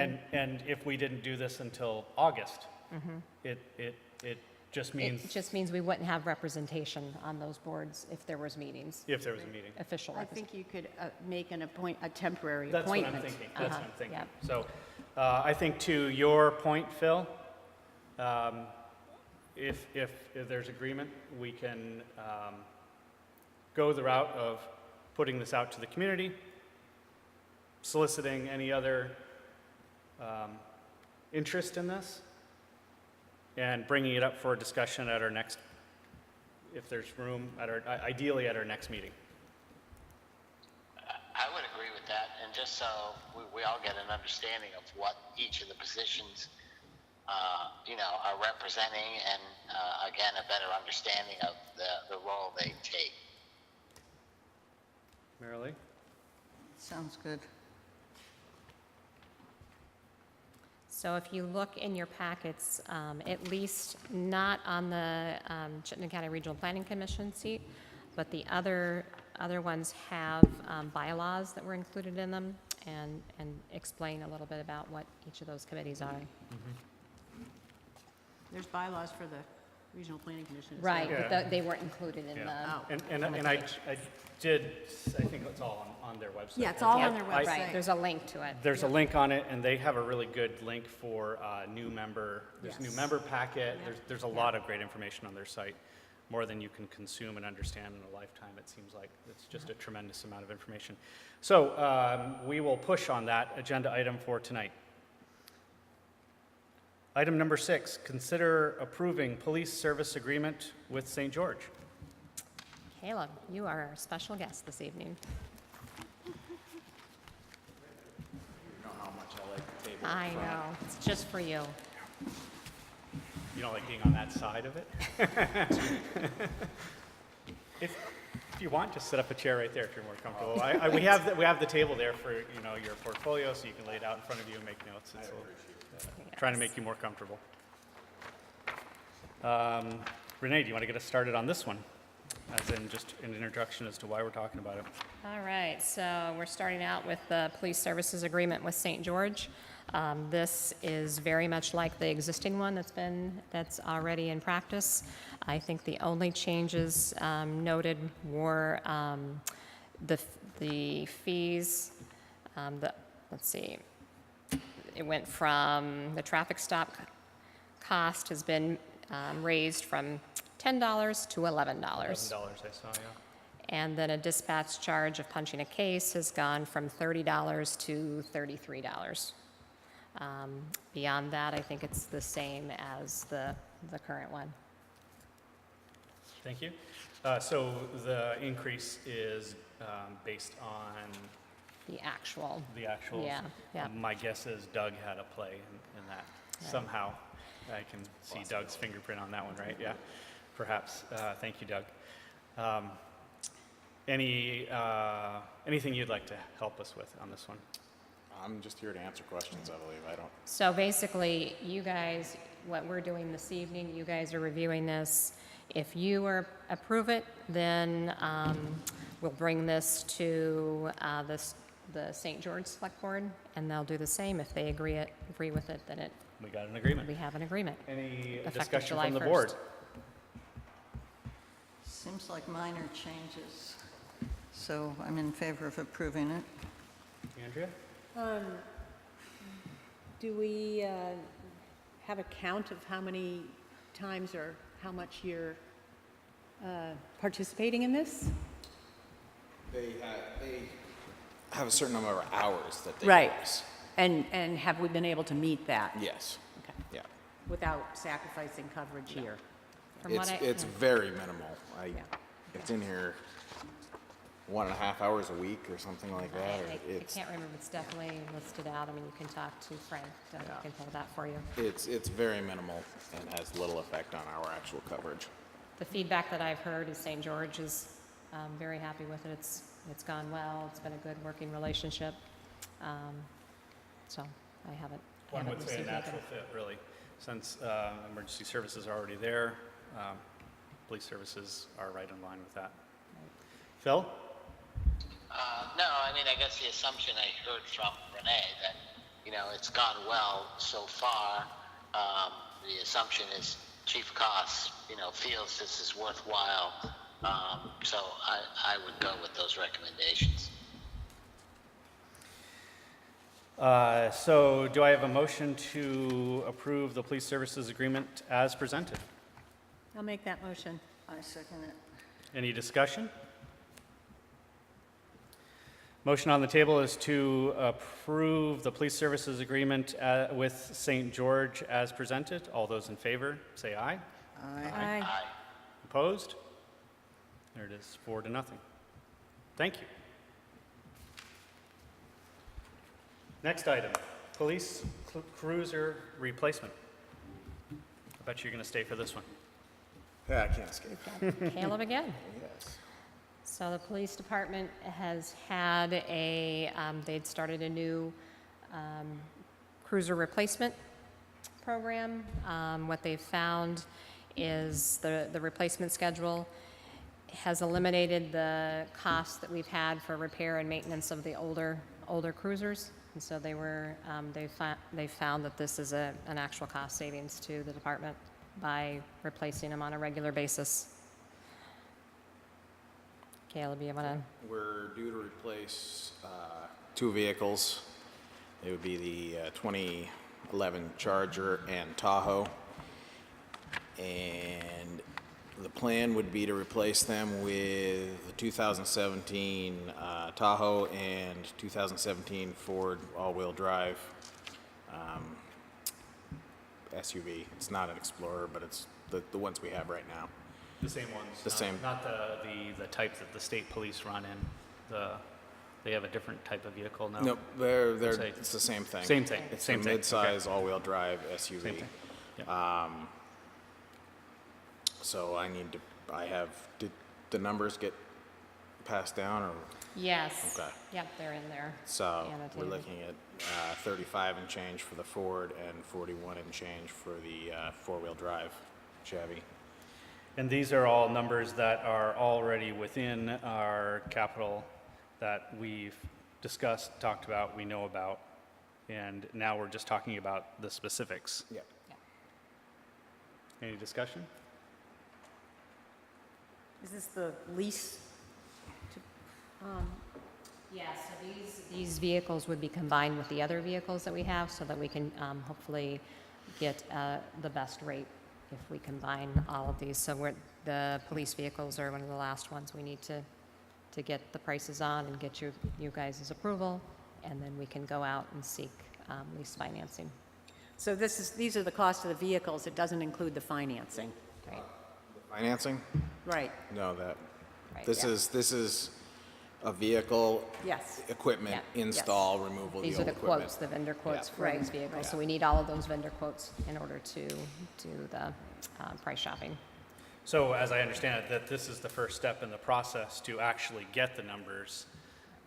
This is to go out and, what we're talking about tonight is to go out and actually get them. These are the quotes at this point, but it's not the final. Well, these are the Or quotes. it'll be pretty close to them, probably. The actual vehicle quote Yeah. is the state bid price. Like, when I call up the dealership and say, yes, I got approval to buy vehicles, Yeah. that price that they gave me is the state bid That's a price. binding kind of Yes. thing. Got it. The equipment, the install and equipment could fluctuate slightly, but you're not talking. Generally, they stay right there. Yes, yeah. You're talking a few $100s, not thousands of dollars difference. But the actual cost will be more because we're financing them.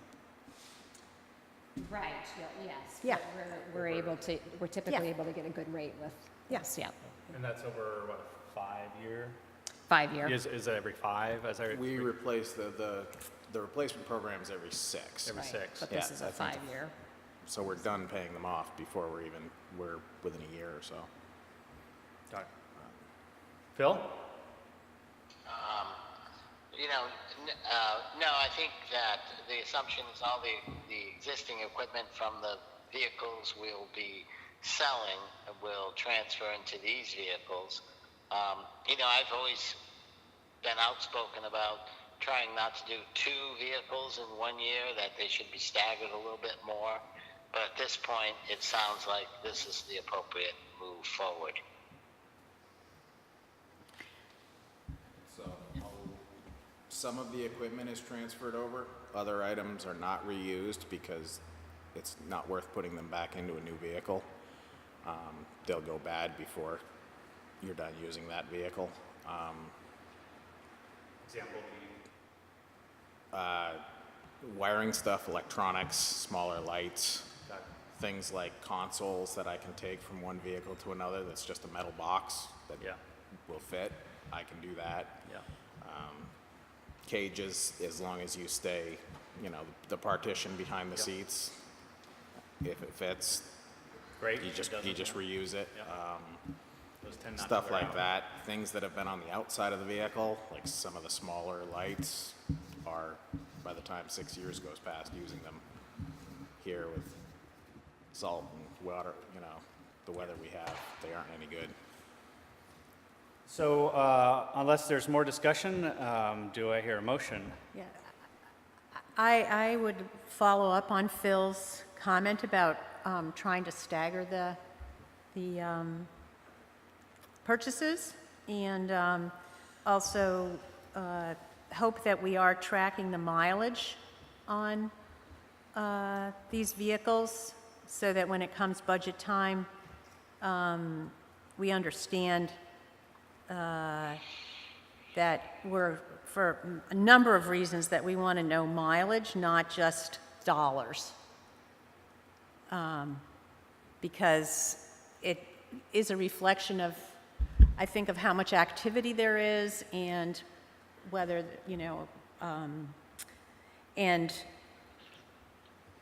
whether whether both vehicles warrant being replaced at the same time. Maybe one of them is more problematic and it makes sense, but I just would like to be assured that we aren't just replacing them because we're on a 6-year schedule, and that if there's an opportunity for a vehicle to go an extra year and it saves us some money, that we look at that sometimes a vehicle may not have been driven as much, or there's other criteria that we should be looking at, not just sticking to a schedule because that's the schedule. I understand that. The schedule is the way it is, and the mileage is typically, unless we have a year that we get, more casework than patrol time, the mileages meet it. Because in that extra year we keep it, that's when we start putting in our transmissions and things like that are costing us thousands of dollars. And an example I would give you would be when we got rid of the last set of cars, we had sunk a lot of money into that 06 Tahoe, and we got $2,000 for it. The 09 Tahoe, we got $11,000 for. So those last few years that we try to stretch them out, that's when we replace the big ticket items, and we get very little return for it. So you're saying it's a fairly predictable pattern here, but to Phil's point, and Andrea, the staggering of the vehicles might be something that we could adjust, it sounds like, and that's something we could do. Yeah. With recommendations Right, in from- conversation yeah, as yeah. that process goes Yeah. forward. I think that is something that was discussed previously. I think we started this process, I believe, when Joe Colangelo was the town administrator. There was a lot of work and research that went into this. I think Frank and Doug and the police all went back through all of their vehicles and identified that point when the maintenance and costs, repair costs started to add up. And I think that 6-year cycle was where it was identified that would be And so the point. moving off of that Yep. to go with staggered costs there's a cost associated Right. with what the point you're making. Yep. Yep. All right, any more discussion? Is there a I'll motion? make the motion to authorize replacement of 2 police cruisers with 2017 Ford and a 2017 Tahoe. The amount of the $35,549 for the Ford and $41,673 for the Tahoe. And the replacement to be financed through a 5-year lease-to-own option. Second it. Any discussion? So the motion on the table is to replace these 2 vehicles as described in the motion that Andrea just read. All those in favor, say aye. Aye. Aye. Aye. Opposed? It's a 4-0. Thank you. I have next on the agenda number 8, consider adoption of animal control ordinance. Is that what you have? I'm seeing maybe a conflict there, but What's that? I mean, do you guys have any, are you going to have questions for well, let's Caleb? I think give me it's- 5 minutes. So let's. This is a as Renee could, I'm sure, give us the backlog on. We talked about it at our last meeting or the meeting before. We had some specific language that we wanted to change. Chief Koss was here at the time. He took those notes, he made those changes. What you see before you is that revision. Our job here is to adopt that document as it's been revised tonight, if we so choose to do so. Anything to add to that? No, I think you stated it well. Frank made the edits that were requested and suggested at the previous meetings that the animal control ordinance was discussed. And so what you have in front of you. Which came out of town meeting. It was worth town Yep, meeting. yep. And so, and some of the meetings. And some of the previous select board meetings, meetings yep. as well, yep. Yep. So what you have in front of you is the final version of that with those edits made, And a lot of conversation. with Pri- lots of prior- conversation. prior to this action tonight. Yes. Any discussion from the board? Phil? I have none.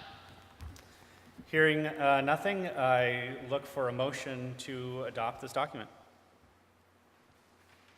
I'll make the motion to adopt the animal control ordinance as presented. I'll second that. Any discussion? Hearing none, the motion on the table is to adopt the animal control ordinance as presented. All those in favor, say aye. Aye. Aye. Opposed? Aaron. Yes. Aaron. Yes. Can you just describe what the process is now? Is there a time? Yes, that was where I was going to phase in? next. So since we have it as an ordinance, there is I'm looking at a cheat sheet here, there's a 45-day, where are we going here? There is a process now where it goes up and it's published in, I believe, 5 places. So we'll be posting it just like we do the agendas in 5 different locations around town. The full text of this is going to go in a newspaper, which we use, The Citizen. And then we have 60 days from the time you guys adopted this evening, for if anyone were to file a petition, that could change it. But if no petitions are filed within the 60-day period from this date, then it becomes in effect. Did you hear that, Phil? Yes, I did. Thank you. Thanks. Thanks for the question. Any other discussion on that one? Moving on, number 9, Mead Trail easement. And on this, we have Lenore? Yeah? Do you want to give us the background, Renee? Tommy?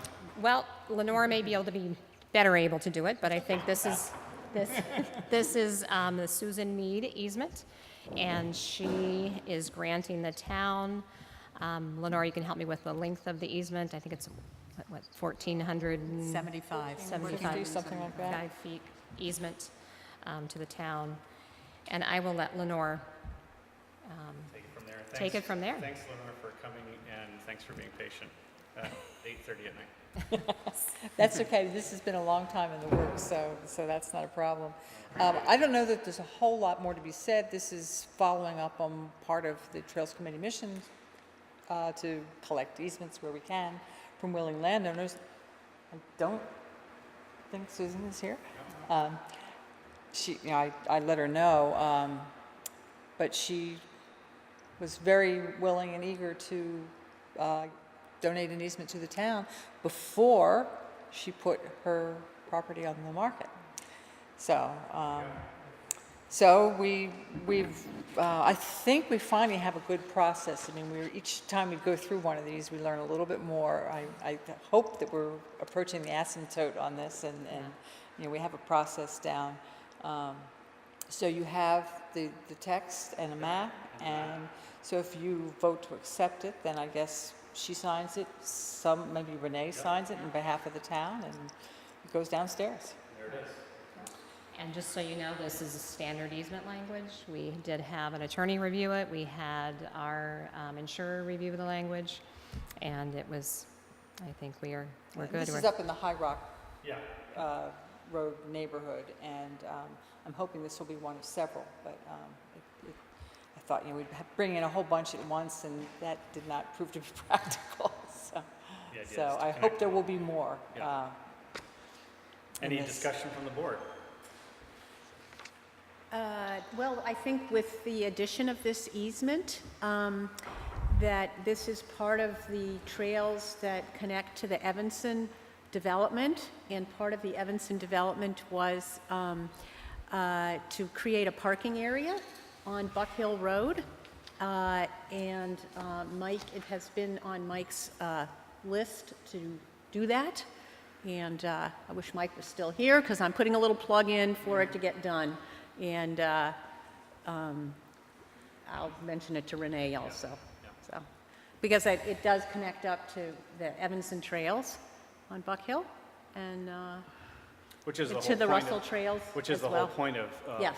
creating these, is to Yes. make them connections and Right. not simply paths through somebody's backyard. Right. Yeah, from one end to the other. Yeah, and that Evanston easement included land specifically for a small pull-off on Buck Hill Road West. It's Which part is- of, which it is was what you're part of talking their, about. yeah, and it was part of their DRB Yeah. approval process. Yeah, I'm actually just taking a moment here. I see the map that was included of the property in question that we're talking about for this easement. I'm on the Google Maps and just kind of looking at it in context off Levine Hill Road and that property and how it does connect to, it looks like to the north into Evanston, is that right? To the north? To the To the south, sorry, to the south, to Evanston. And got there. Phil, anything from you? No, No? I mean, Phil, you're there? You dropped the phone. I think he's there. Yeah, I think I hear something. Anything at all? No? Are you there, Phil?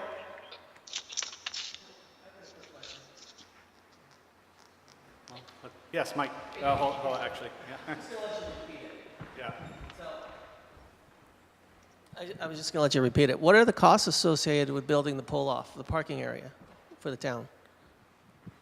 And how were those budgeted? That's all I wanted to ask. I don't know, it was something that Mike had agreed to do several years ago, and it would be, I think that's a great question, Mike, that it's one of those things that if we had a work plan when we were doing the budgets every year, it would be helpful to see what budget time Mike had allotted for that, and that I think it's been about 5 years. So we should know those costs, but it was something that I think Mike had felt that he could work into the budget, but it would be good for us to have it in a work plan. This is about the little pull-off parking area that was to be put in on Buck Hill Road for the Evanston development, and there's a trail that connects to this trail, so that's kind of why I brought it up. Yeah, I just asked what costs were associated with building the parking lot, that's all. And so is that something that, I made a note of it as a budget item. Is that something we need to budget for, or maybe it's already budgeted and it just needs to be done, is your Yes. question, it sounds like. I think that was Yeah. the impression that I had. And it's probably a simple question of, Was that part of the Evanston development? Yes. So was that something? Subdivision, and there was an easement obtained by the town then over 2 properties in that development, and also land for a small parking area. Okay. so I'm concerned that Phil's not there. Can you hear us, Phil? Oh, yes, I can hear Okay, you. good. I'm following it. Do you have anything for us?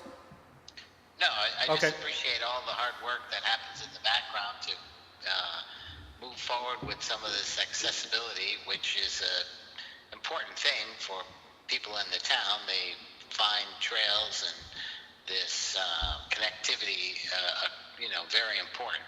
And I know this trail and agree that, we should begin the plans to create that small parking area so that people have access, because there's no other place you really can park there.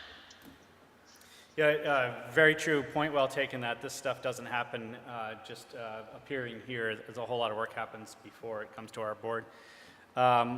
Any more discussion at all from anybody?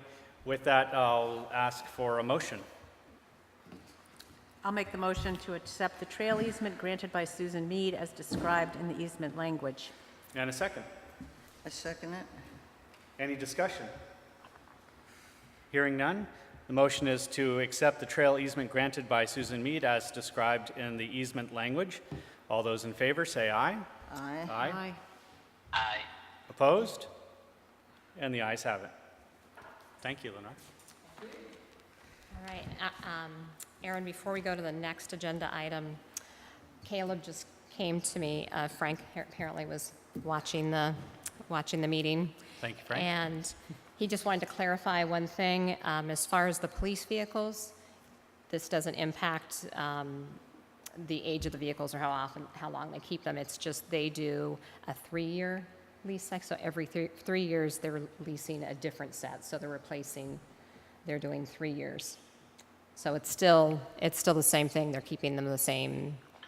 But you have a total of 4 police vehicles. You have you can just come sit there. There's 4 vehicles, and we need to do a 3-year lease, so we're never overlapping Right. our leasing. There's 4 vehicles with a 3-year lease alternating. Right, Yes. they Yes, alternate. they So you alternate. just wanted to clarify, Yeah. that's what. Yeah. Yes. So, and I we're think- actually getting 3 years of the vehicles without the lease. Yes. Right. We're not financing It's not a them as long. 5-year lease, Yeah. it's only one, I it's don't- 3 and 3. Yeah. So Frank just wanted. Frank had heard 5-year lease and wanted me to Yeah, clarify yeah, that it's okay. a 3-year lease. Okay. Which speaks to your question, and Yes. it's a much better scenario. Yeah. Yeah, we're not. Thank you for the clarification. Thank So you, we're Frank, good? for watching. Yep. Item number 10, Vermont Fish and Wildlife Conservation easement. Yeah, the motion did, Yeah. did have 5. Oh, did it? Oh, good point. I'll make Who an made the amendment. motion, Val? I did. You did, so perhaps you might want to. Friendly amendment. Yes. I mean, To 3-year. 3-year. But So, and who made the second on that? probably Marilee. Mary Yeah. did. And do you agree with the second? Yeah, I think so. All those in favor of the amended motion, say aye. Aye. Aye. Aye. And opposed. So I think we're covered there. You got it, Val? Thank you. Number 10, Vermont Fish and Wildlife Conservation easement. Thank you for your patience, Stevie. You get to be the guest of honor. I was of going to this say meeting. thank you for being here tonight.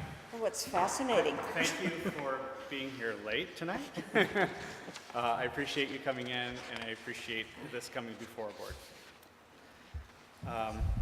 So what's before us tonight is to consider a motion with a letter of support to move forward with amending the conservation easement on the Rolf Gilman and Stephanie Spencer property. Renee, perhaps. Do you have anything to start with? You can say no. Well, you have, I can go right you have to- the enclosures in your packet already. So there's the letter from the Vermont Department of Fish and Wildlife with Jane Lazarchuk. Yeah. And then there's 2 maps now. There's of the current configuration and then a map of the proposed configuration, I think, to help clean it up and clarify it for Yep. everyone, Yep. make it easier. So I'll let Stevie I think I expand upon. only printed out, it's a combination of 2. So Yeah. the, She sent us a second, a second that showed the current configuration. I was having a hard time reading that map, so I oh, emailed okay, her. so she sent you 2 other Yes. ones. Okay. Yes, so we have it. All right. I think it's, So, as you may know, right now, there are 2 easements on our property with Fish and Wildlife done at the same time. The reason we did that is because the Hummel piece, or what we call the Hummel piece, which is the blue, The blue. Yep. we bought that piece of property at a later time. And so, sort of knowing that probably one of our kids might build there, we thought, let's just keep a separate easement on the separate lot. So moving, that was 2011. So now what we're doing is, the blue, the initial part that was kept out of the easement was the dark blue, 3 acres. That doesn't really make sense in just how it's configured. So we asked Jane to make it more of a square versus this long rectangle, but still 3 acres. Because that then, well, it doesn't really, it landlocks the back part of Hummel. We want to then eliminate the boundary between the 2 parcels and then have just one easement for all of that land. The amount of land stays the same. The amount of land that's included stays the same. So it's really just reconfiguring the 3-acre lot and then eliminating the boundary and creating one easement versus two, and that's all stays with us. So that's, yeah, okay. So that's the one I guess you got. That's the one I'm So looking at. that is the one, so that is ideally, without the red line that goes through there, Yeah, it would all be one easement on the same property that's covered right now with an easement. one easement instead of, One instead of two, yeah, instead of two. yeah. But the same language and all that. It's just, I think, So as I read it, that's really all I saw as a difference. There's nothing more or less No. to this. no, no. As I But I think understood that with state, they have to go through the town because it's changed. It's going to be one easement versus two, and But it's really, I mean, we don't give any approval to those easements, we just say we support the. well, you have to sign a document. Yes, we sign a letter, yes, right, exactly. but we're not holding those easements, we're not. No. Yeah, It's as I just, stated at the beginning, that our job tonight is just to sign a letter in support of this. Exactly. And it's Exactly. not necessarily our decision to yes or no it. Well, I think that you have to approve it, Yeah, yes. yeah. I mean, Well- you don't, but I think that for them to move forward, yes. Exactly, Yes. exactly, as part of the process. Yeah. Any discussion from the board?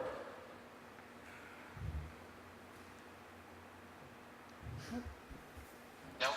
No? So the only change that I made in the motion, and I don't, Steve, you can answer this, I don't know how soon you need this, because Phil is not here tonight. I put to have the vice chair, Aaron, sign it, if you're needing this That document. sounds right good, yeah. Okay. Okay. I think as soon as this is done, then Jane can take it to the governor who has to sign it. and Right. then- I and thought then there we was can- a timeline on there that. Yes. Yeah. Yeah. I'll make a motion to have the vice chair, Aaron Kimball, sign the letter in support and move forward with amending the conservation easement on the Rolf Kuhlman and Stephanie Spencer property. I second it. Any discussion? I'd like to Go ahead. thank Stevie and Rolf for doing this. I think it was, I mean, just in general, the easement along Lewis Creek is a really important protection for our creek corridor. Great. Yeah, and I would echo that. I mean, it's a substantial piece of property, and as you've noted, right on the water, this is important to have these kinds of things in our community. So, yeah, I'll happily sign it. At some point, we'd love to have a bridge that goes over to Lewis Creek that then hooks up with the other, the other land, the Cop Welch and that. A few trails over there and off to Because we the, have land on the other side of the river that is almost opposite where the parking lot is for that. But if you want to fund a bridge, we're ready. ready to go. All those in favor of the motion to have Vice Chair, myself, sign a letter of support to move forward with amending the conservation easement on the Rolf Kuhlman, Stephanie Spencer property, say aye. Aye. Aye. Aye. All those opposed? The ayes have it. Thank you. Thank you. So Thank you. shall I come by another time to get the letter? You can come by in the morning if you want. Okay, sounds good. All right, thank you. Thanks for coming in. Item, Stevie, I'll leave it in the clerk's office for you, because I may not be up. item number 11, O'Neill Donegan Conservation Fund request is the topic. We have as guest Michael Bissonnette, Conservation Commission Chair. Do you want to come down? Do you want to sit there? Your choice. We're all among friends here. You get the special spot for the evening. Renee? This is going to be very similar to what the Lafreniere Farm request was, where there was a request made out of the town land fund, conservation fund. And so this request is for $10,000. The Conservation Committee discussed this and approved it at their last meeting, at the meeting in, Meeting before. okay, yeah. We talked about it, meets the criteria that is in place for At your May 9th something like meeting. this. Yep. So, So and the I'll money let- is available. I'll let Mike go from there, and if you guys have questions. So the job before us tonight on this item is to, if we choose, appropriate $10,000 from the Town Land Conservation Fund, as recommended by the Conservation Commission, for the purpose of contributing to the conservation of the property known as the O'Neill Farm, as proposed by the Vermont and Hinesburg Land Trust. Michael? I don't know if there's a lot to say. You received the maps, and this is quite an interesting project. It's a co-partnership with a local farmer and land trust. So the board is very positive, supportive of this. Looking at the map that's provided in the packet here, you get a sense of just how rich we are with this resource here, and this certainly adds to it. Interesting, right smack in the middle. Any discussion from the board? I just had a question. I think this is great. This is a great example of why we put a little of this money aside to leverage for these sort of projects. I mean, you've got locals that will want to farm, continue to farm and use the rural land in Hinesburg, and a family who wants to, get some value out of their investment. I mean, it's all positive all the way around. My one question is, after this 10,000, what's left in the fund that we have set aside? Mike, do you know that? Yeah, it's about 8. Eight. It's like 18,000 some and change, Phil. I don't have the exact number, but it'll be 8. Okay. Yep. So it's just a little bit over half coming out of it. Yes. Yeah. It's 18 change total. Yeah. Yep. But I don't have the exact numbers, so. Any other discussion? I think it's, in conformance with our town plan, meets the goals. It's an accomplishment that we're trying to work towards, and here it is before us, and we can make it happen. So with that, hearing no other discussion, I ask for a motion. I move that the Select Board appropriate $10,000 from the Town Land Conservation Fund as recommended by the Conservation Commission for the purpose of contributing to the conservation of the property known as the O'Neill Farm, as proposed by the Vermont and Hinesburg Land Trusts. I'll second that. Any discussion? Hearing none? Yep, go ahead. Just to note too, also, it looks like the plan around that farm does appropriately protect some of the wetlands, some of the streams and buffers and all that. So, just overall, it really is a positive plan, and that meets all of our town goals. So this is a great thing to do. Thank you. The motion before us, as read by Marilee, I won't repeat it unless it's needed. All those in favor, say aye. Aye. Aye. All those opposed? All those opposed? And the ayes have it. Thank you. Thanks. Thanks, Michael. Item number 12. Town plan review and discussion. We're discussing Chapter 7, which is transportation, and Chapter 8, which is energy. And that leaves us with, I think, looking forward to next week, or the next meeting on the 22nd is a sort of a recap of the whole document. Is that correct? Yep. Yep. Hello, Alex. Thanks for spending your evening with us. That's my job. What else would you do, right? Right. Yeah, so my suggestion would be, let's see how far we get tonight. Yep. And then we can talk about the next meeting, whether I can have all the edits together for that, or if in fact we need to push it out one meeting beyond that. Which sort of begs the question, I guess, is not to put you on the spot, but how you doing with what we've given you so far? Is everything okay? Yeah, I think I'm going to need more than just That's fine. the span between this meeting and the next. Yeah, that's fine. I mean, there's a lot here, and knowing that now rather than, while we're drafting an agenda, for next time is helpful, Right. at the very least. But it also depends if you get through both chapters tonight or just chapter 7. Why wouldn't we? History, sometimes a prediction. We're of right the on future. schedule with this, you know? We're do you have anything to start the discussion off with, Renee? It's pretty I self-explanatory. think it's pretty self-explanatory. We're just following the same process Same we have process. been each meeting. Yep. Alex has been here for every meeting to do the town plan review. We've been taking it chapter by chapter, and so tonight we are on chapters 7 and 8, if time allows. Perfect. So I think how we've done this in the past, and there's no reason to change necessarily, is to just jump right into Chapter 7 with board discussion, unless, Alex, you had any initial comments to make for us regarding what we're looking at that you've changed or want to point us to. Nope, I don't. Very good. Any, actually, we lost a board member. Well, Phil's still here, so. Yeah. Yeah, you're here. Marilee had to step out. I think I'm sorry, I just realized that she stepped out, but we won't make any decisions while she's gone. And looking at Chapter 7, any discussion? Well, I'll start. Please.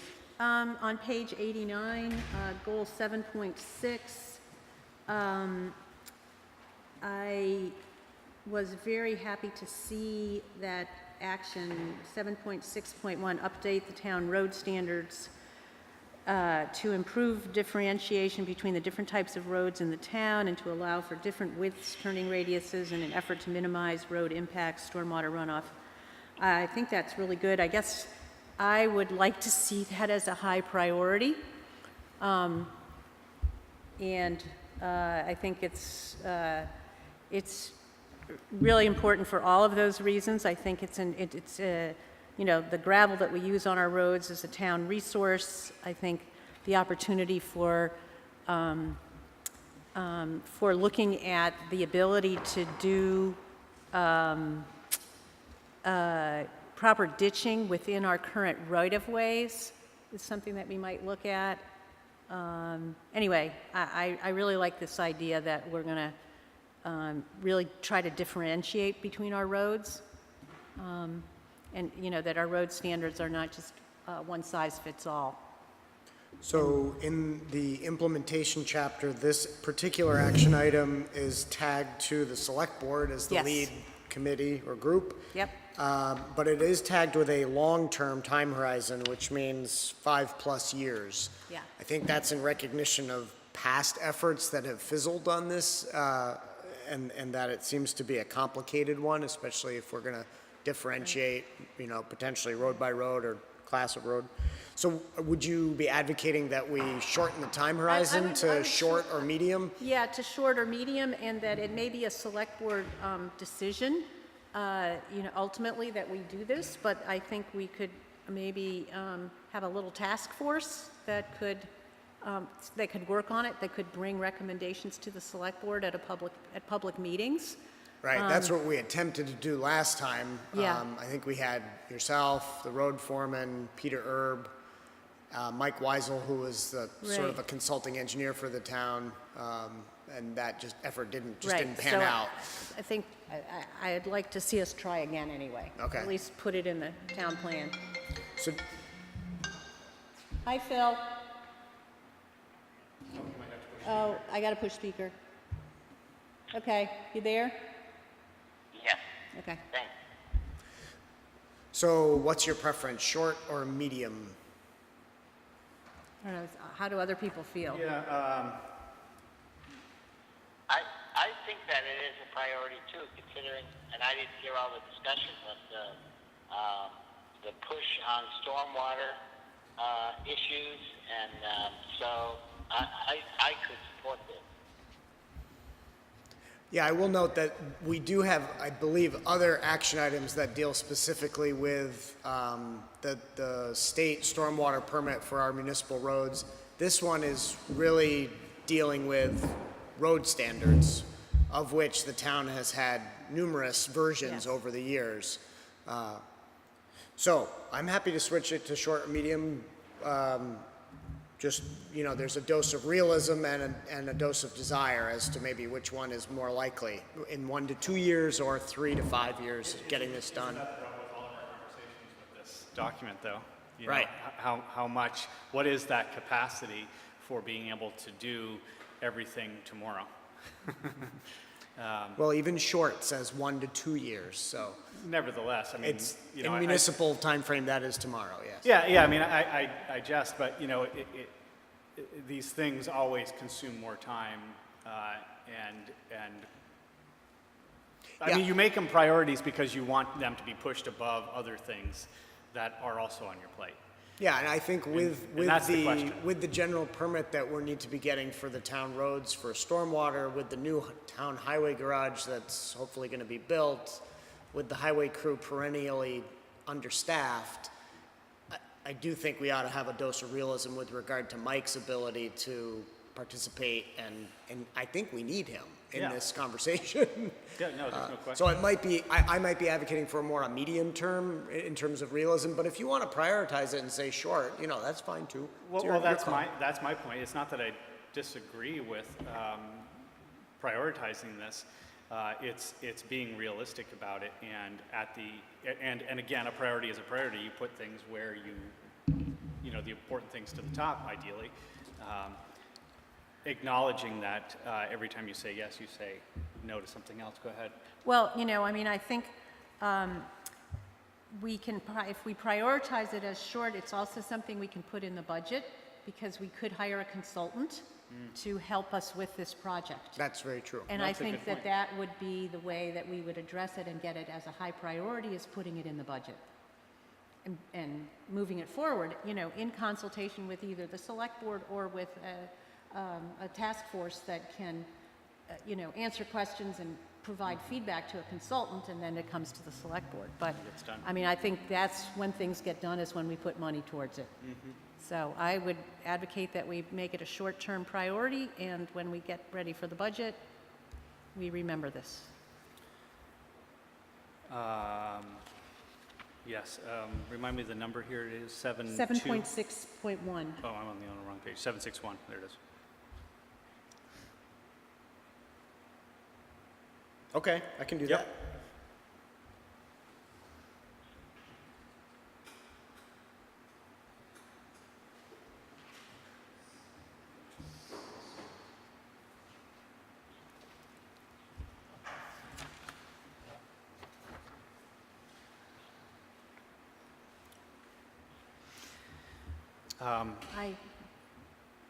I was thinking about the intersection at up where the Merchants Bank is, the Seaview 116 intersection, and I know that that's something that's been on the wish list for us for a long time, and it's been on the project list for the state, and it's been bumped more than once probably. Having this document state it's a top priority, does that matter in terms of what the state of Vermont thinks? Not at this point, no. The project's on its way to construction. Final design is done. They're getting their wetland permit. That notice just went out. It has all the momentum it needs at this point. Nothing we say is going to change. One way or the other. Yeah. And nothing probably we said 5 years ago would have changed it either. Exactly. Yeah. What's the timing on that project right now? I'm not sure, Phil. I just emailed the VTrans project manager yesterday for an update, and I haven't heard back yet. So I know that right now the wetland permit that they need is on notice, and so there's movement on the permitting side, which means the final engineering is done. But I don't know what the time horizon is. I can get back to you on that. And I think I did share with you, Alex, I thought I'd seen somewhere where it did get bumped again, that the state sent something, but. Yeah, and I want to hear that from the Yeah, project manager absolutely. directly as to whether we're talking about starting construction later this year or whether it's been put off until 2018. 2018 is what I'd seen somewhere, but, But I can get back to you, Phil. yeah. Okay.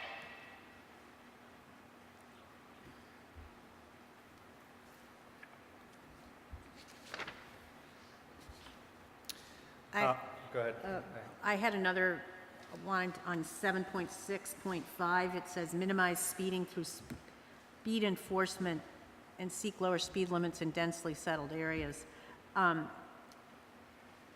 You know, we could also minimize speeding through road design.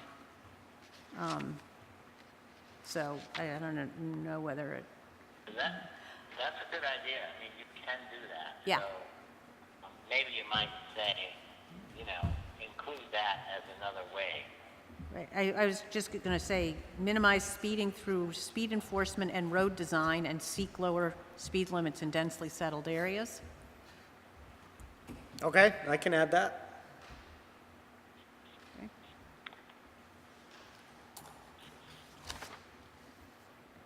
The lead party on this in the implementation section is currently the police. So I'll amend that to probably put either the DRB or the select board. It doesn't seem like the town's building very many new roads, so most road design is really up to the DRB Yeah. in concert with development. Yep. And that's why we need new road standards, so we can have. Guide that, yes. Guide that, It's probably right here in front of me, but I was looking for it before as well. The study that we did on the Richmond Road. The sidewalk study, Yeah, yes? pedestrian study, and we had tremendous amount of community support on that and a lot of positive feedback. And Page 92. 92, there it is, thank you. And I wanted to, I guess, taking a page out of what you just said, right, you know, with budgeting, right? You know, if it's an expensive project, there it is, right here. Is it a priority for us? I want to ask that question. Is it just a thing, or is it a priority for us? It's a great plan. There's a lot of support for it. This would be the place to champion it, Yeah. I think, you know. Could you repeat that again? Sure. So I'm talking about the Richmond Road pedestrian study that was done last year, Alex? Last year? Were thereabouts? Yeah, in the last year or 18 months. And the tremendous amount of support for it, for a lot of reasons, and wanting to champion that project in this document. And I was looking specifically at page 92, if you have it in front of you. So page 92 is the text and describes that as an issue. And in the action items, the goals and action items, I don't believe there's one specific to that project. Rather, is there? Back in chapter 6. Okay, so in chapter 7, we can look at chapter 6 in a moment. In chapter 7, there is a there's an action, 7.5.1, that talks about installing sidewalks to fill gaps within the village growth area shown on the visual map. Focus first on sidewalk projects that have completed feasibility studies. You could say, and including the Richmond. Yeah, it Because would be there is good a to mention it there and/or reference the action item that I'm forgetting that Lenore's pointing out in chapter 6. Which one is that, Lenore? It's 6.4.4 on Page page 70. 74, 6.4.4. There it is, thank you. I knew I had seen it somewhere, but I'm looking in chapter 7 for transportation and realizing that. Yeah, a lot of the pedestrian trail stuff sort of straddles. Yeah, and this, I mean, it's appropriate here. It's under community facilities and services chapter. So is everyone good with Phil's suggestion to add to 7.5.1 a reference to the Richmond Road project and a reference back to action item 6.4.4? Yes. Yes, conceptually, if that's the best way to do it, is the best way to do it to make it one somewhere else? I don't know the answer to that. We do a little bit of cross-referencing in this chapter, as you can see under goal 7.4, so I think it's consistent to do a little more where it makes sense, and as Lenore pointed out, it certainly makes sense here. I just, you know, if there's an opportunity to keep it simple, Yeah. and this is one, I think we should grab it, but, you know, barring that, consistency is also desirable. Okay, got it. Thank you. Marilee or Phil? Yeah, just a couple items. I was happy to see the action about continuing the looking at Route 116 and taking over responsibility from the state of Vermont. I think we talked about that a couple of years ago, and I think me personally, you know, the longer I look at that corridor, the more it feels like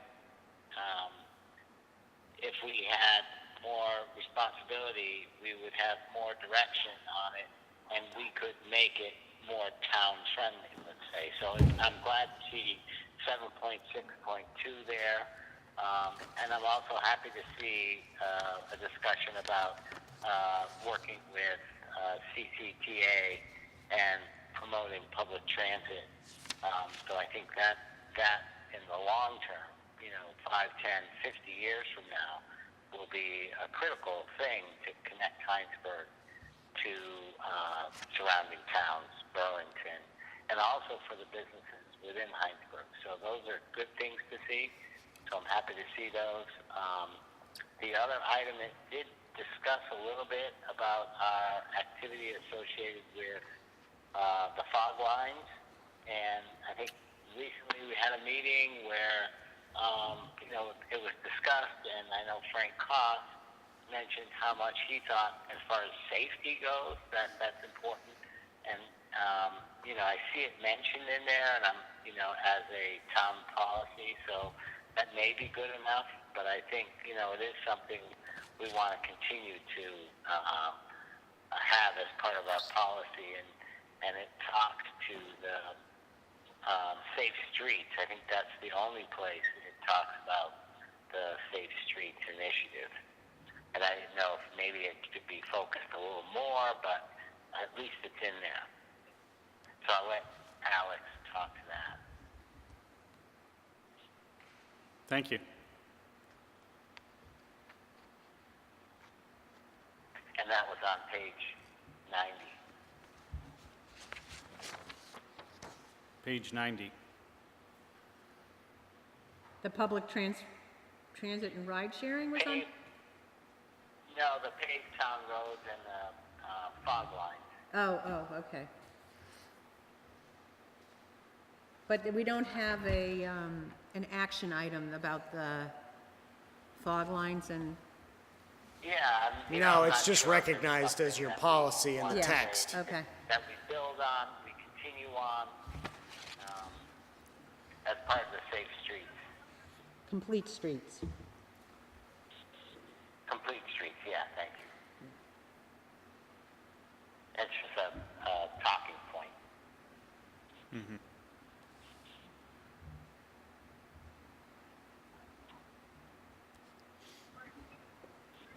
So I guess an action item or would be whether, and this again goes with the road standards, was do we want to be able to increase those shoulders so that we do have not just, you know, 6 inches to 2 feet on certain roads. So we can have the 9-foot travel lane, but have at least 3 feet of shoulder. That would be good, yes. Especially on corridors that we've established as a wish list for pedestrian paths. You know, I'm thinking from the corner here at Town Hall down to the Charlotte line, for instance, as a great example of wouldn't it be nice. But it's not going to happen anytime soon. But this would be a way, I think what you're trying to say, Phil, is this would be a way to at least move us towards that, on that corridor as an example. Yeah. Well, given how difficult it is to do that and how expensive it is to do that, I think it's more important to plan for it and understand the cost implications than it is to say you're going to do it or even explore doing it, because at this point I think that's misleading, because it's possible that the cost implications are far outside of the capacity of the town, or at least the current select board, to budget for that.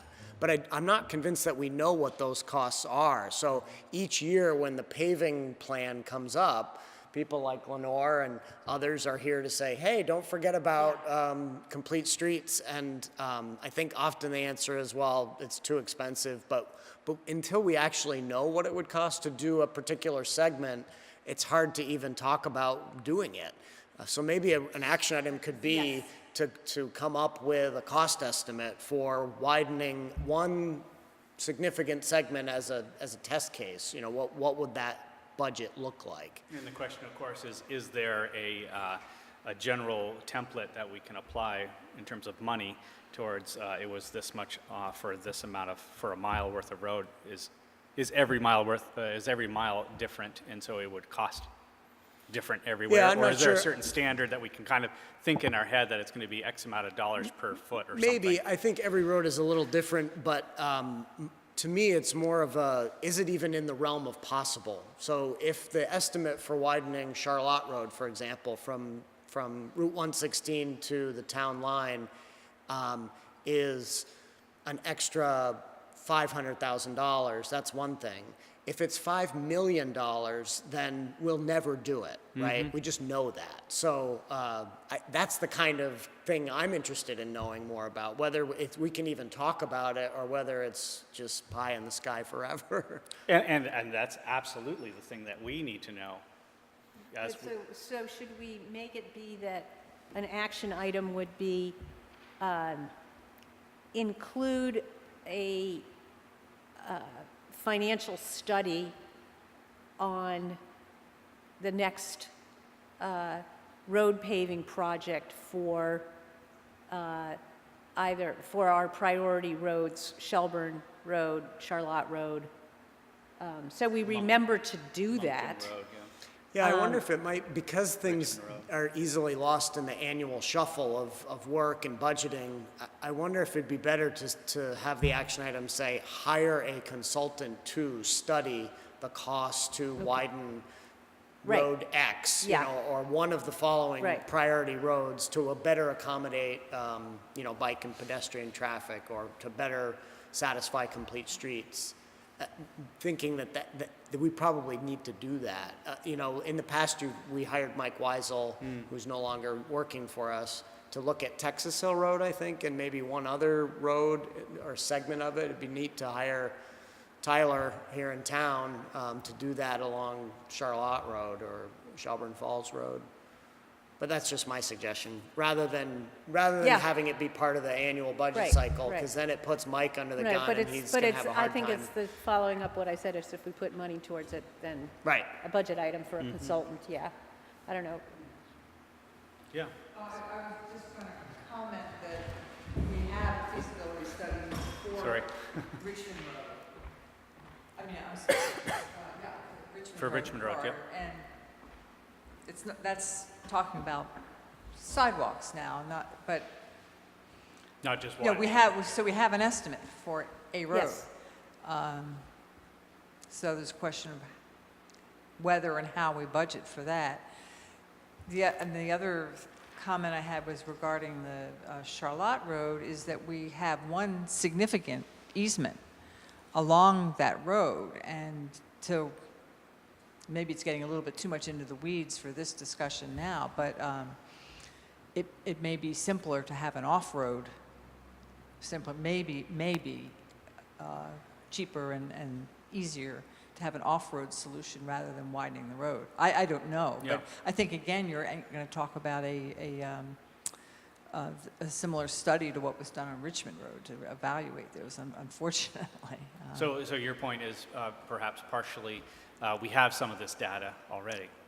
Well, we have it for the Richmond Road, and so do we have the ability to move forward on it, or phase it in some way, or budget for it as part of the capital budget? Independent of doing anything else in the studies on that, you're saying? Well, I'm concerned that the studies are going to get old. You know, we already have a Silver Street study that's several years old. I don't know, 5 years old, 7 years old. Yeah. It's a point well taken. So that, I mean, I'd like to see the feasibility studies done, but if they're just going to gather dust and we don't have the means to act on them and they're then out of date. They have a shelf life. Yeah. Yeah. No, point well taken. To go back to the beginning of the conversation then, what we're talking about is complete streets ideally throughout town, right? And whether or not that's even in the realm of possibility to be able to afford something like that, and whether or not we want to look at that. Is that something we want to put on in this document as a goal to study a portion of a road to determine that? That's, I think, what we're talking about. Well, Partially, among other things. well, we just added the Richmond Road to action 7.5.1. Right. Right? And referred back to 6.4.4, Right. where it specifically says budget for Yes. that project. Yes, Yeah. okay. So we've satisfied that. I think, we could make an action item to pursue alternatives on the Charlotte Road, because it's kind of getting the low-hanging fruit, because we know that there is an easement. And so we could, It's a place to start. yeah. It's a pretty daunting task if you look at the whole thing. Right. And So it would, I mean, it's also something that we could ask for it to be on the Regional Planning Commission, put it on ask for a feasibility study, get a grant. Yeah, I With think- the knowing that I think this we- would make for a good Yeah. UPWP project. Yeah, I do think that if we're going to get into the weeds, that Shelburne Falls Road actually is a better corridor to study. I think there's and some the discussion potential after use that. of that corridor by people commuting from Hinesburg into the major work centers is much higher than people on the Charlotte Road. Recreationally, there may be more people on the Charlotte Road. I'm not sure if we have those But numbers. maybe for the reason you just stated. Yeah, and also, like Lenore said, we do have some easements on the Charlotte Road, which may make the possible solutions more nuanced there, whereas Shelburne Falls Road, we don't. And most of our roads are going to be like the Shelburne Falls Road. We will not be doing off-road sidewalks or paths on most of our roads, but we do have the potential, if it's financially viable, to widen, most of our existing roads, which is ultimately the question I'm most interested in. Yeah. well, I mean, I think, though, that actually on Shelburne Falls Road, that we shouldn't, it's very different than Richmond Road in terms of the land use on Shelburne Falls Road. Oh, sure. And so an off-road solution there is something that, could be studied as part of a work plan, as part of a feasibility study. I suppose my thought was only that in most, maybe I'm wrong about this, my premise could be flawed, but I think in most cases, whether it's North Road, Baldwin Road, Hollow Road, we're not going to be looking at an off-road multi-use path. Right. The best we can accommodate ever in the foreseeable future is a road that accommodates multiple users in the roadway itself, which means widening. And I just thought Shelburne Falls Road is an interesting case study in that regard. Although you're right, it could have potential like I Charlotte think if we Road. applied to do a feasibility study, they could look at both. And then we would have Potentially. that kind of cost estimate of what it is for widening and what a potential off-road Do I thing. recall a But conversation about that road, the Shelburne Falls Road with Shelburne that happened Oh, it was a the last safety few thing. years? A face safety. Yeah. So- Yeah, I'd bring that up. We're talking about, widening the entire Charlotte Road or widening Shelburne Falls Road. And And I think that study that was done on Shelburne Falls Road, we should be continuing to look at that because it identified particular areas that were safety issues and areas that could be improved. So most of Shelburne Falls Road, I bike that, has a 3-foot Shoulder? area with fog lines, but there's a couple of spots on that road that are difficult to bike or walk, particularly the area going to Chapek Park. And so there may be just some areas on some of these roads where you need to address, and you're not going to have a bike path for the entire 3 miles, but you might have 3 or 4 spots that you enhance to make it far more safer than it is today. And so I sort of get back to the thought about, maybe enhancing the comment we had about the fog lines and the complete streets into one of these action items. So that's the bones of a action item, correct, Phil?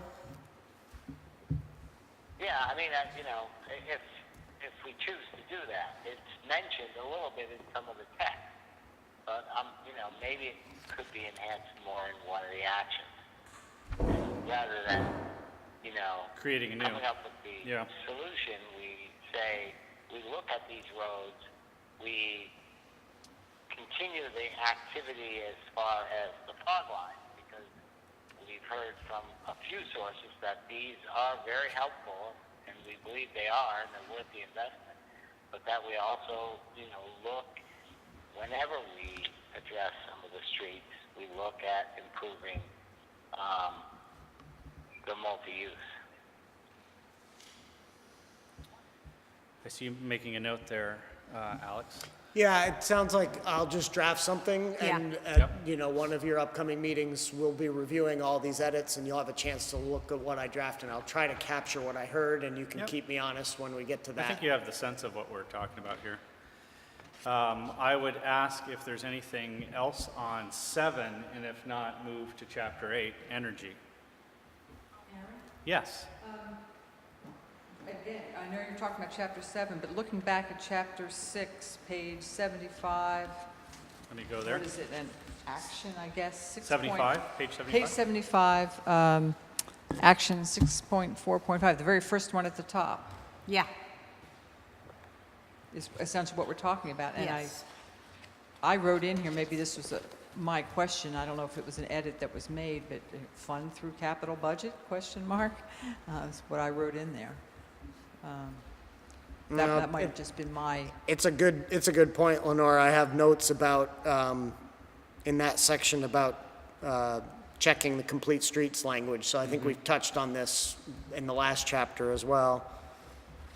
It's certainly something that this board feels strongly about, that we've heard at multiple meetings, and the public. And it's reinforced in the Regional Planning Commission study. Alex, you and I went through that report, and they talk specifically about these roads, Shelburne Falls Road.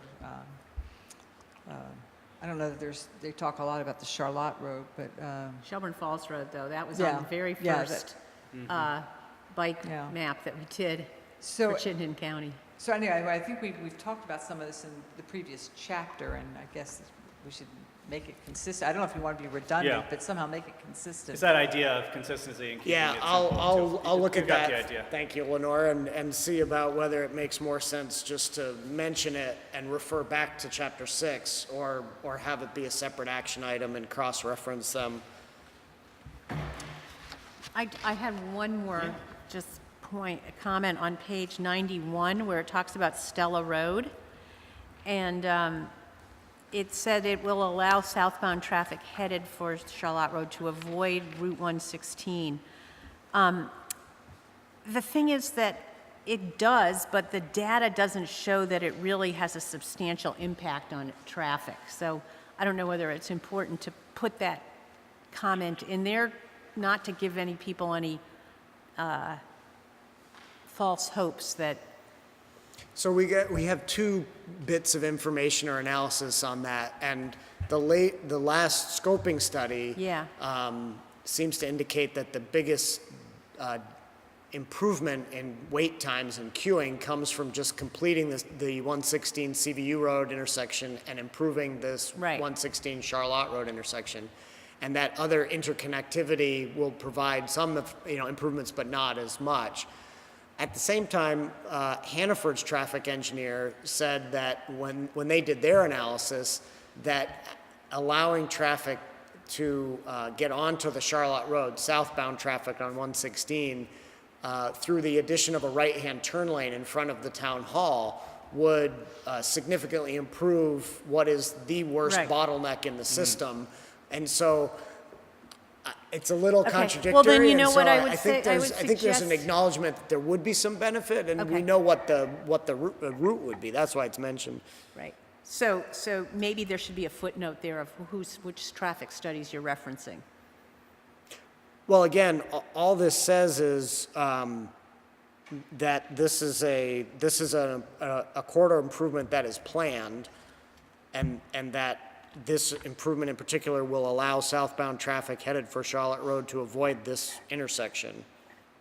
It doesn't indicate that it's going to solve the problem. It Okay. just says that we're planning to do it, and that's Okay. the All right. route that people will be able to take.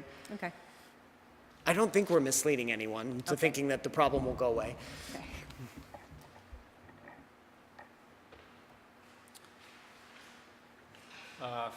Phil, Marilee, okay, moving on to chapter 8? Yep. Yes. I'm okay to move on.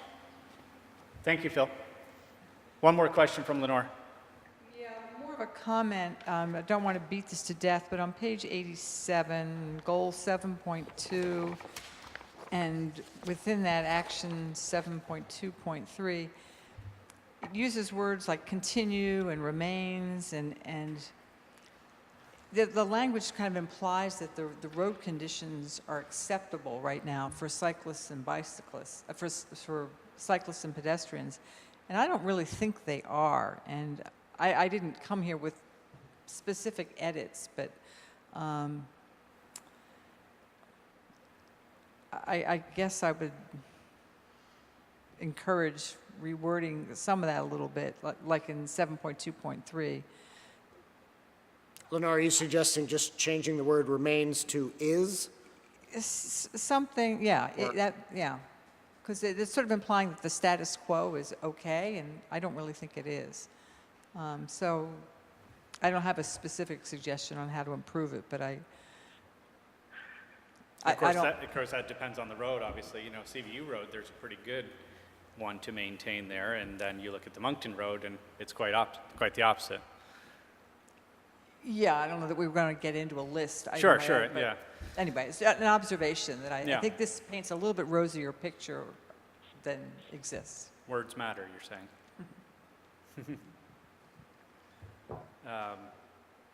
Perhaps the solution is in what Alex just suggested. Yeah. And he's got his pen out and he's noting, so we're good. Okay, I'll make that change. Thank you. Chapter 8. Chapter 8 is energy.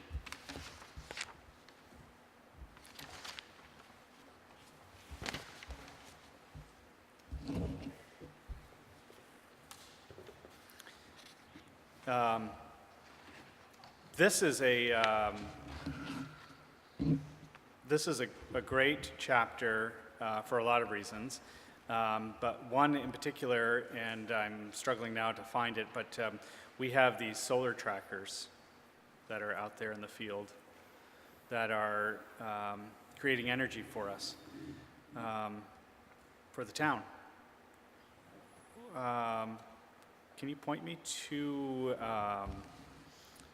that mentioned and where we're going with this? I know that's kind of vague, but maybe somebody else picked up on the same. Yeah, I think I probably was gonna, this is the one comment I had. If you look at 8.4.1, it talks about an action to maximize energy efficiency of town-owned buildings and vehicles. And I'd like to see us make this a high priority, and it's more than that. It's the sustainability of the town's energy usage and the focus on, reducing the town energy usage, and certainly having those, having on-site generation helps, but, the police vehicles, the town trucks, the buildings themselves, everything associated with the town, lighting, that, we should make it a high priority that now's the time to reduce our energy budget so in oncoming years, we're paying less and we're making it as efficient as possible. So I saw this as one area. I think it builds on what you were talking about, Aaron. Yes. And goes a little bit farther. And I think that, over the next year or two, we could ask the Energy Committee to really take a look, and I know they are looking at what our consumption is as far as the town government, and what are the areas we should be focusing on, in some ways investing. But we know these kinds of investments have paybacks, and so they're a smart thing to do for a number of reasons.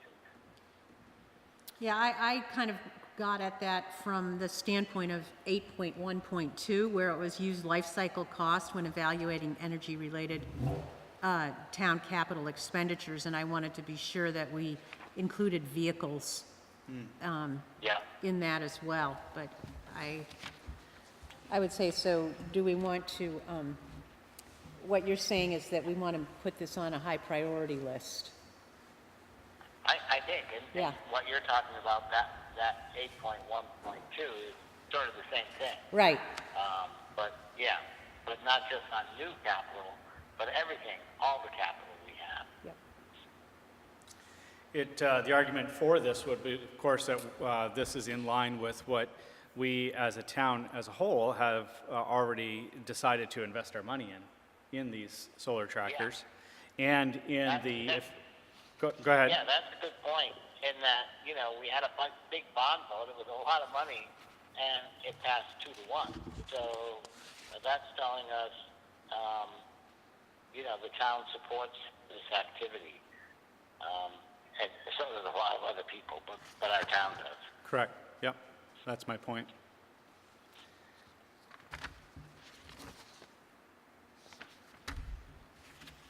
So I heard a lot of discussion there, especially coming from Phil. I'm not clear on what to add or revise in the current text. So, Phil, if you have some suggested language in terms of fleshing out action item 8.4.1, if you could, cogitate on that and email it to me, that would be helpful, because I look at that group of action items and I'm seeing everything you're talking about, but it sounds like you want it to be said maybe a little more forcefully or explicitly.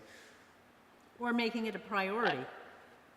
Yeah, making it a priority, but that's fair enough, Alex. I'm happy to do that over the next week, to just, define what that would be, and that will force me to read this a little bit closer and to see if there is, in fact, something that's either missing or could be enhanced a little bit better.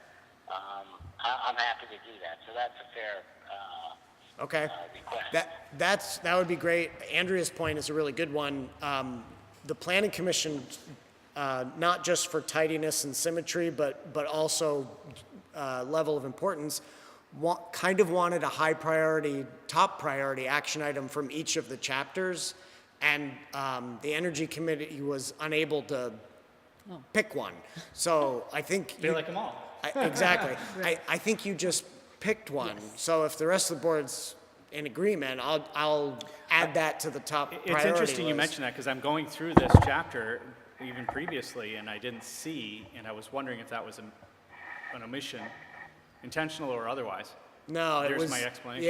Yeah, the planning commission had asked for it, the energy committee just hadn't come up with one. But focusing in on town infrastructure, municipal infrastructure, I should say, municipal vehicles, municipal buildings, and maximizing efficiency and looking at sustainability, whatever language you can help me with there, that'd be easy. That'd be a good one, I think, to add as a top priority, because it's all about us. Yeah, let's call it a win. And anything else on this chapter? I had one comment on the first page, on page 94. Could we change the word creation to generation? In addition to energy creation, distribution, and use, maybe generation is the more appropriate technical term. Sorry, Andrea, I was making a note. Yeah. What page are you on again? Page 94, Okay. The second line. the second line, sentence. In addition to energy generation, Okay. instead of creation. Right, didn't Albert Einstein say that energy can't be created or Right, yeah, destroyed? yeah. Right, okay. Oh, well, now you have a footnote.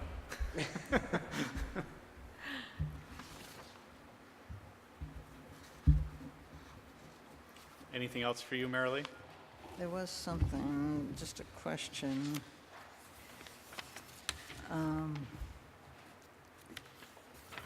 While Marilee's looking, I will tell you that the Energy Committee helped draft this chapter.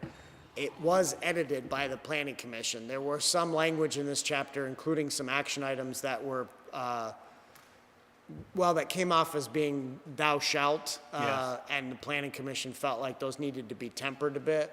So for what it's worth, just know that there was a second pair of eyes in this chapter, just like all the others.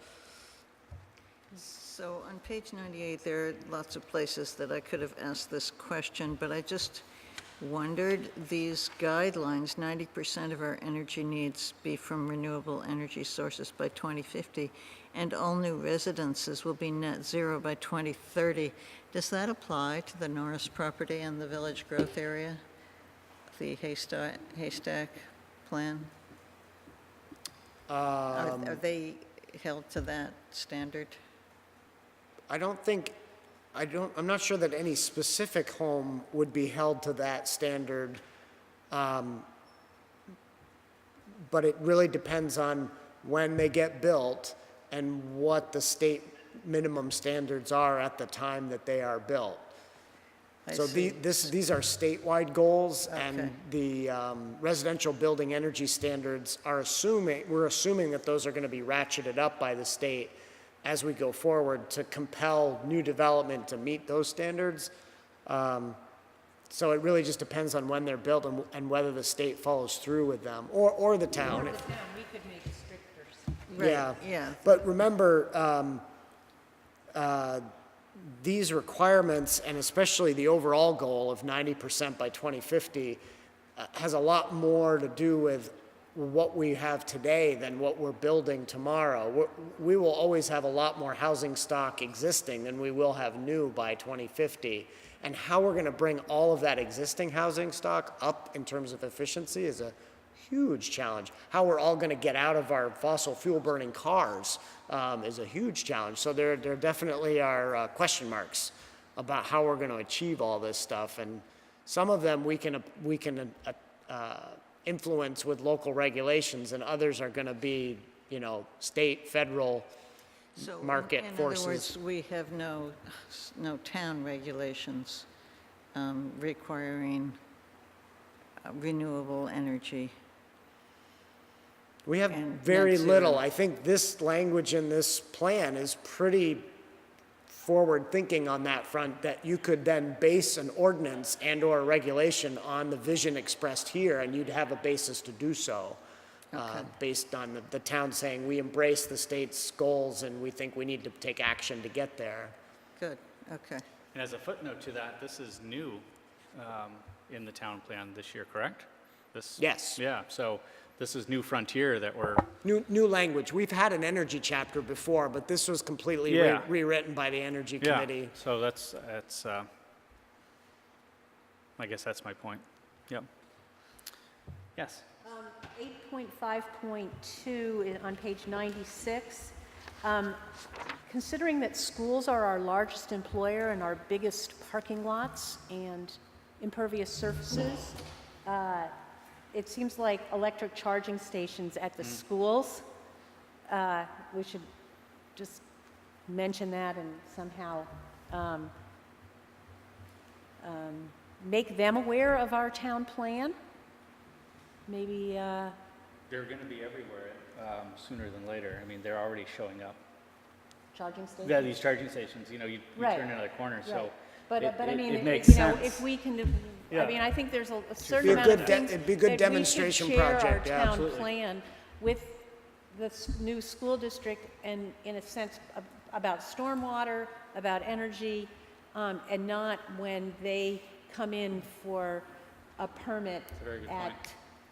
DRB level, but maybe conceptually, policy-wise, we could be, you know, just It would certainly kind of encourage- educating them, communicating with the school board a little bit more. It's a lot of cars, yeah. Yeah, Yep. so. Invasive species. So were you saying language specifically for Alex to note on, or? just- Yeah, on that I one- took note in You got it? 5.2, just add You got it. schools. I got to add schools to that. Very good.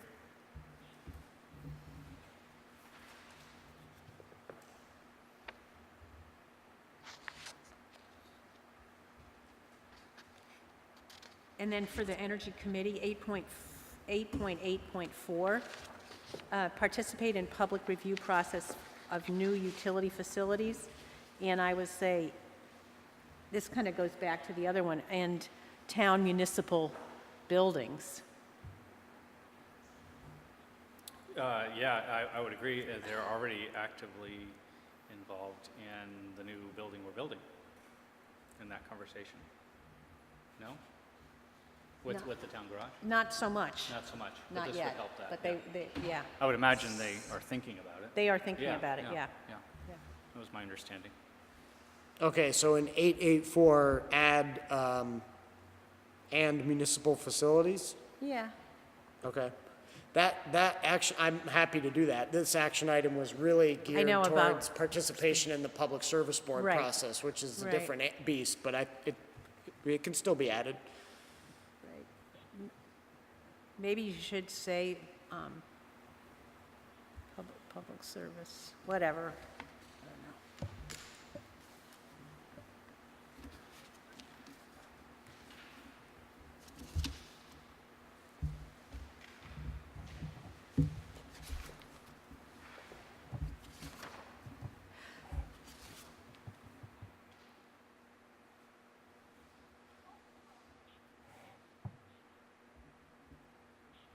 Have we done chapter 9? I was just thinking the same thing. I don't think I think we started with that, didn't we? At the very beginning, didn't we work out of order?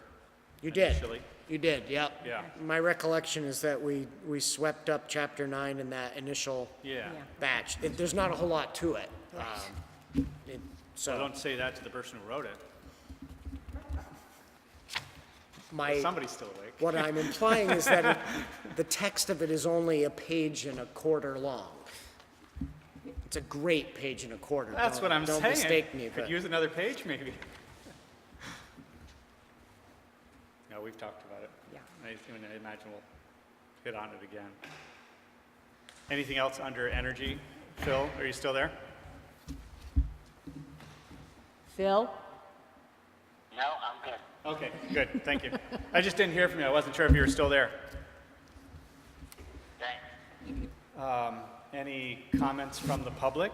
I guess that would be the two of you, right? You're the public left, unless anybody wants to email in at selectboard@hinesburg.org right now. Email is open. You can send us an email if you have comments.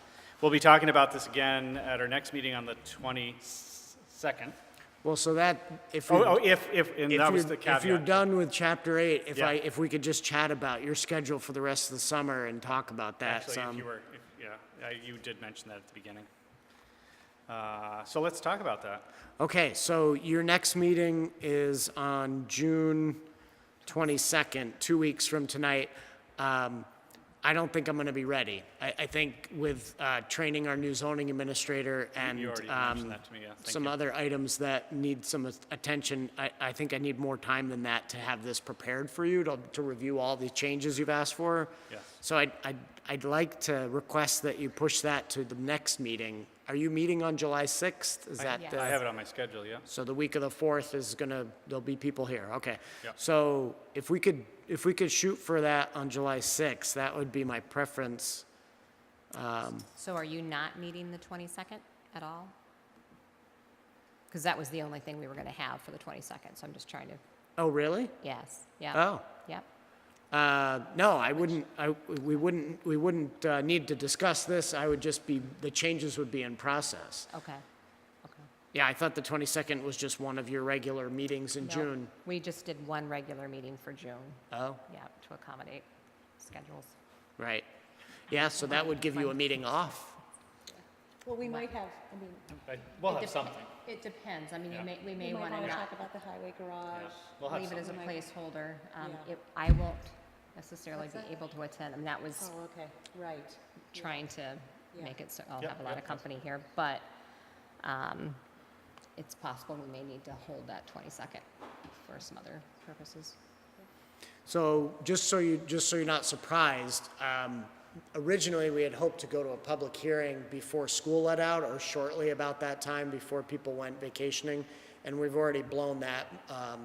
So if we push this out a little further, the way I'm asking, it will push any first public hearing probably into August, which again is the worst possible time to have a public hearing because of summer vacations and all that, but I just want you to be aware of that. What's our date at the end that we are shooting for at the latest? Do you recall? Yeah, I think the 1 year mark when the proposed change is considered null and void is from the Planning Commission's November hearing. November. So November is your Okay. drop dead date.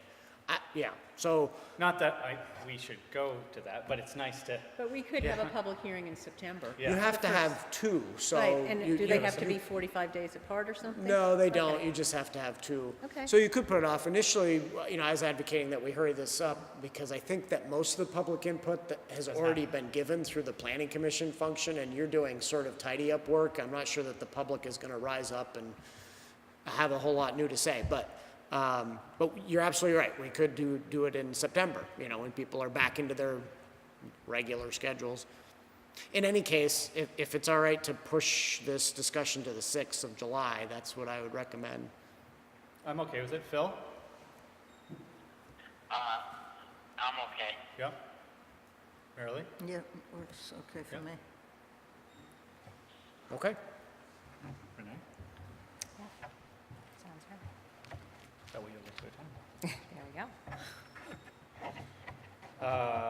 Anything else that we needed to discuss, Alex, on this topic for you? Nope, that's it. You have your work. You can relax, and I'll make a bunch of changes, prepare a track changes document, so Yep. you'll see all the red lining and get it to you ahead of the July 6th meeting.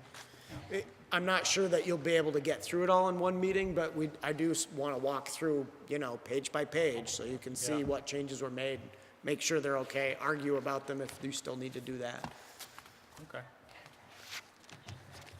All right, so there's no action item on this, so with that, we'll move to item number 13, Town Administrator Search Committee. We have, that I am aware of, 9 people who have stepped forward to be part of the committee to find the next town administrator. I will take a moment, I guess, to read the 9 people that I have before me. Myself, Marilee, Deb Howard, a resident, Mary Hurley, a resident, Jonathan Treffry, a resident and former Select Board member, Jen McEwen, Town Staff Recreation Coordinator, Al Barber, Fire Chief, Mike Anthony, Road Foreman, and Alex, here in front of us, Planning and Zoning. Before us tonight is the task to create this committee. And what I would like to do, if it's agreeable with the board, is to do just that and accept a motion to create the committee comprised of those people, and then set about the work of the committee.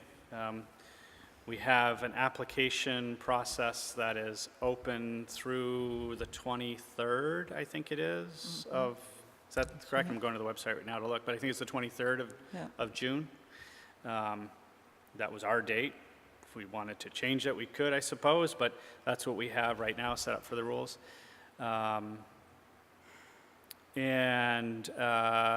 With the creation of this committee, we would be able to start this discussion.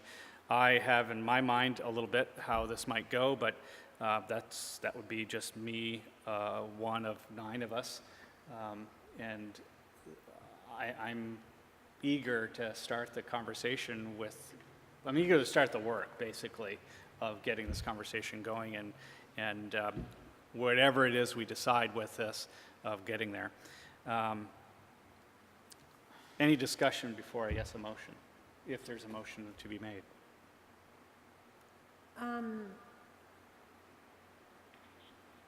I guess I would like to know how the applications are, that as they're coming in, how that's being handled.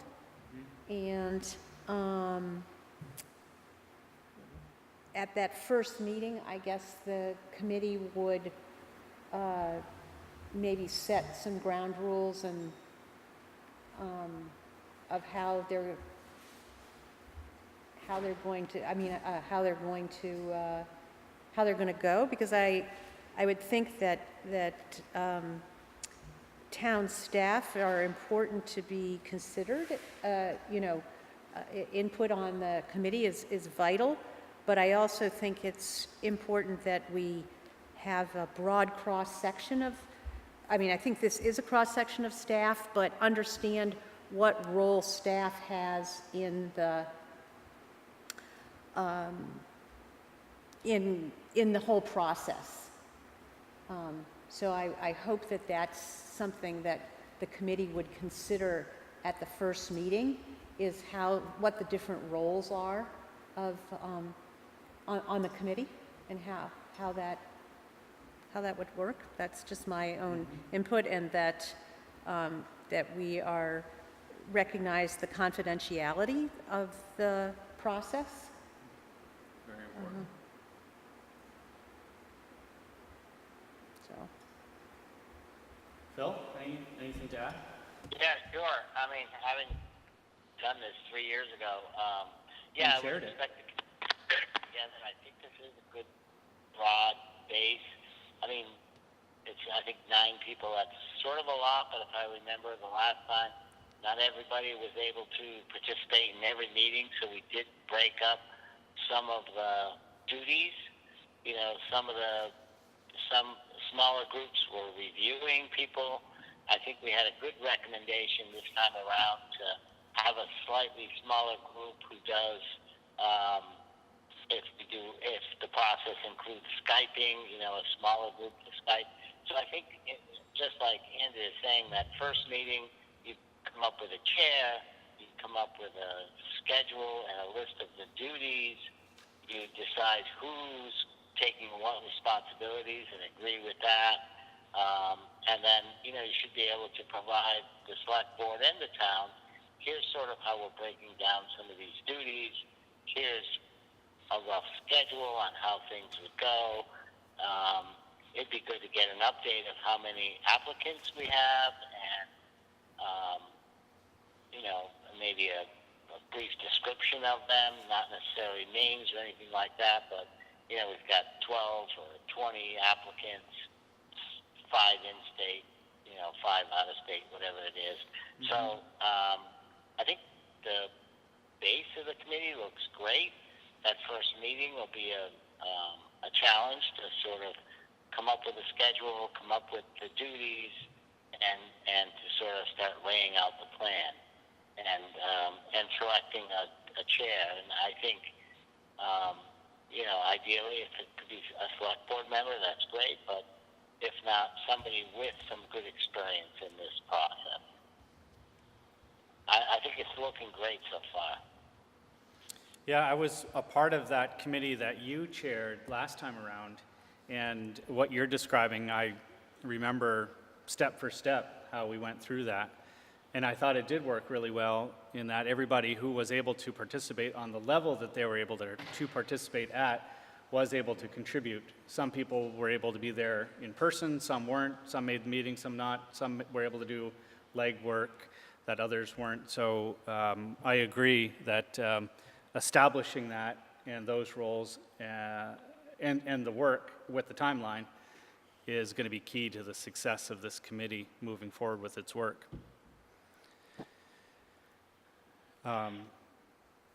Anything, Marilee? I'd like to move that the Select Board appoint Aaron, Marilee, Deb, Mary, Jonathan, Jen, Al, Mike, and Alex to the Town Administrator Search Committee. I'll second that. Any discussion? Hearing none, the motion before us is to appoint the 9 stated people that we've read to the Town Administrator Search Committee. All those in favor, say aye.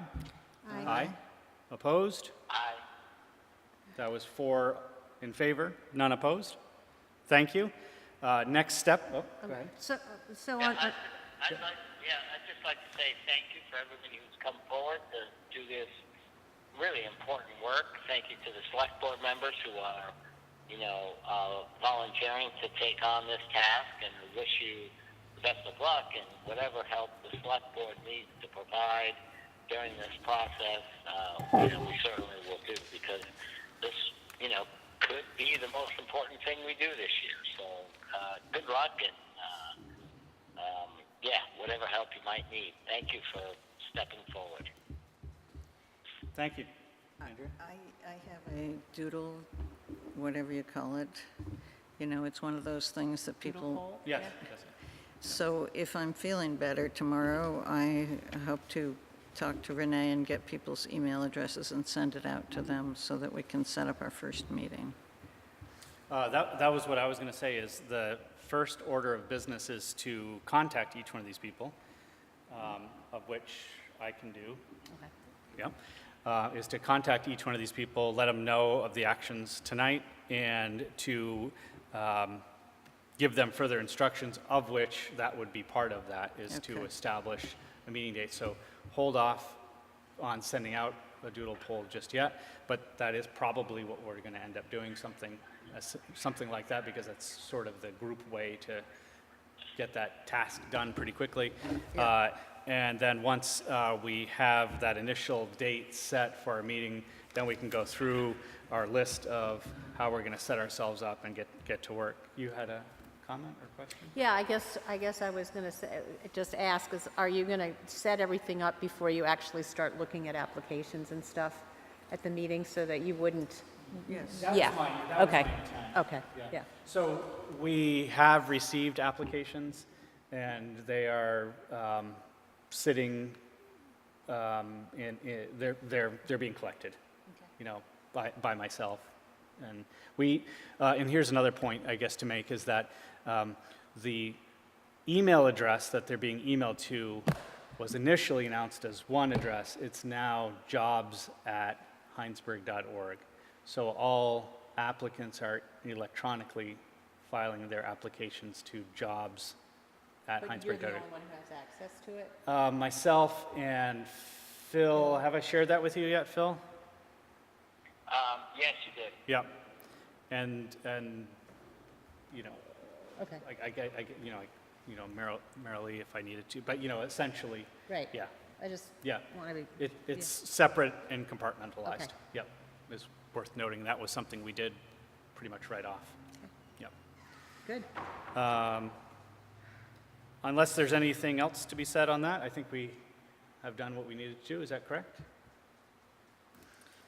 You all set, Phil? Yes, I am. Moving on to item number 14, consider approving a special events permit for Hogback Mountain Brewing.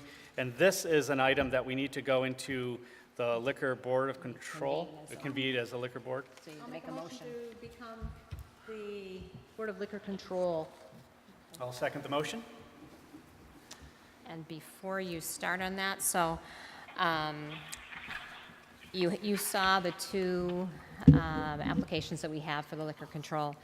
Another one came in today, and that seems to happen with regularity, that we'll just all of a sudden get one, and here's a meeting, and it's not on the agenda. So I did have Missy contact the Department of Liquor Control to find out if it has to be through the select board to approve those. Oh, good point. If we always have to wait for a select board meeting, or if either the town administrator or the town clerk can approve them. Yep. And it's up to each town. So the select board, you could give us the authority, you could give the town administrator and the town clerk authority to approve these. That way, we aren't having to wait for a first and third Monday or a first and third Thursday. What you're So offering is a solution to be a little more customer a focused. little more efficient, a little more customer focused. Yeah. And, businesses, Yeah. sometimes they're forgetting, Sure. and so it's something that they've already had planned, they've put so much effort into it, and then this is their hurdle. And so I'd like to be able to support businesses and be able to do these things and not have to say, nope, sorry, it's not on the agenda, we have to wait until the next meeting. Is that something that you're recommending we take action upon tonight? I'm recommending you consider taking action on that tonight. So you can either approve the two that are in there, or you can just authorize the town administrator and town clerk to do these moving forward. To So, discuss. moving towards that recommendation, does the board have any questions on the two, I guess, that we have currently, since they are in front of us? These are, these are rather pedestrian in their application and functionary in what we do with them. So, hearing none, I would entertain a motion to authorize the town administrator, or in this case, the interim town administrator. I made a motion, though. Are we rescinding that motion? You made a motion to go into Into Right. liquor control, so can we do Oh, this oh, within so this? as the Board of Liquor Control, Yeah. we will make, okay, Yeah. got it. So as the authority vested in us, Yes. we are We are putting the, responsibility to the Yeah. town administrator and town clerk. Okay. so I would With entertain the that motion. caveat that they would, well, this isn't for the licenses, this is just for one. Okay. This is just for those Sure. people Yep. one time. Yep. So I'll make the motion then to authorize the town administrator for the purpose of approving liquor licenses these are for events you're talking about, as opposed to the yearly things. Right, Just to these be are for clear the on that, one-time. the one-off Yeah, events. of special the- event The permit. special event permits, that's the term I was looking for. Yeah. And there's a special event permit, this is also an outside consumption permit, but it's a Yep. one-time A thing. one-time thing. Yeah, so these type of one-time permits. And I don't know if it needs to be part of the motion, but my intent would be also to have this show up in the town administrator report, so we know Just what's to going on. update you Yeah, what so ones just so have we know done. what's going on. Okay. Is that reasonable? Yeah, yeah. Is there a second for the motion? I second it. Any discussion? Did you hear the motion, Phil? Yes, I did. Yeah. Any discussion? Hearing none. The motion is for the for the Liquor Control Board, us to authorize the town administrator for special event permits. Is that what they're called? Special event liquor? Well- What's the term of it? Well, I think a single, like a one-time event, because there's two different names in front.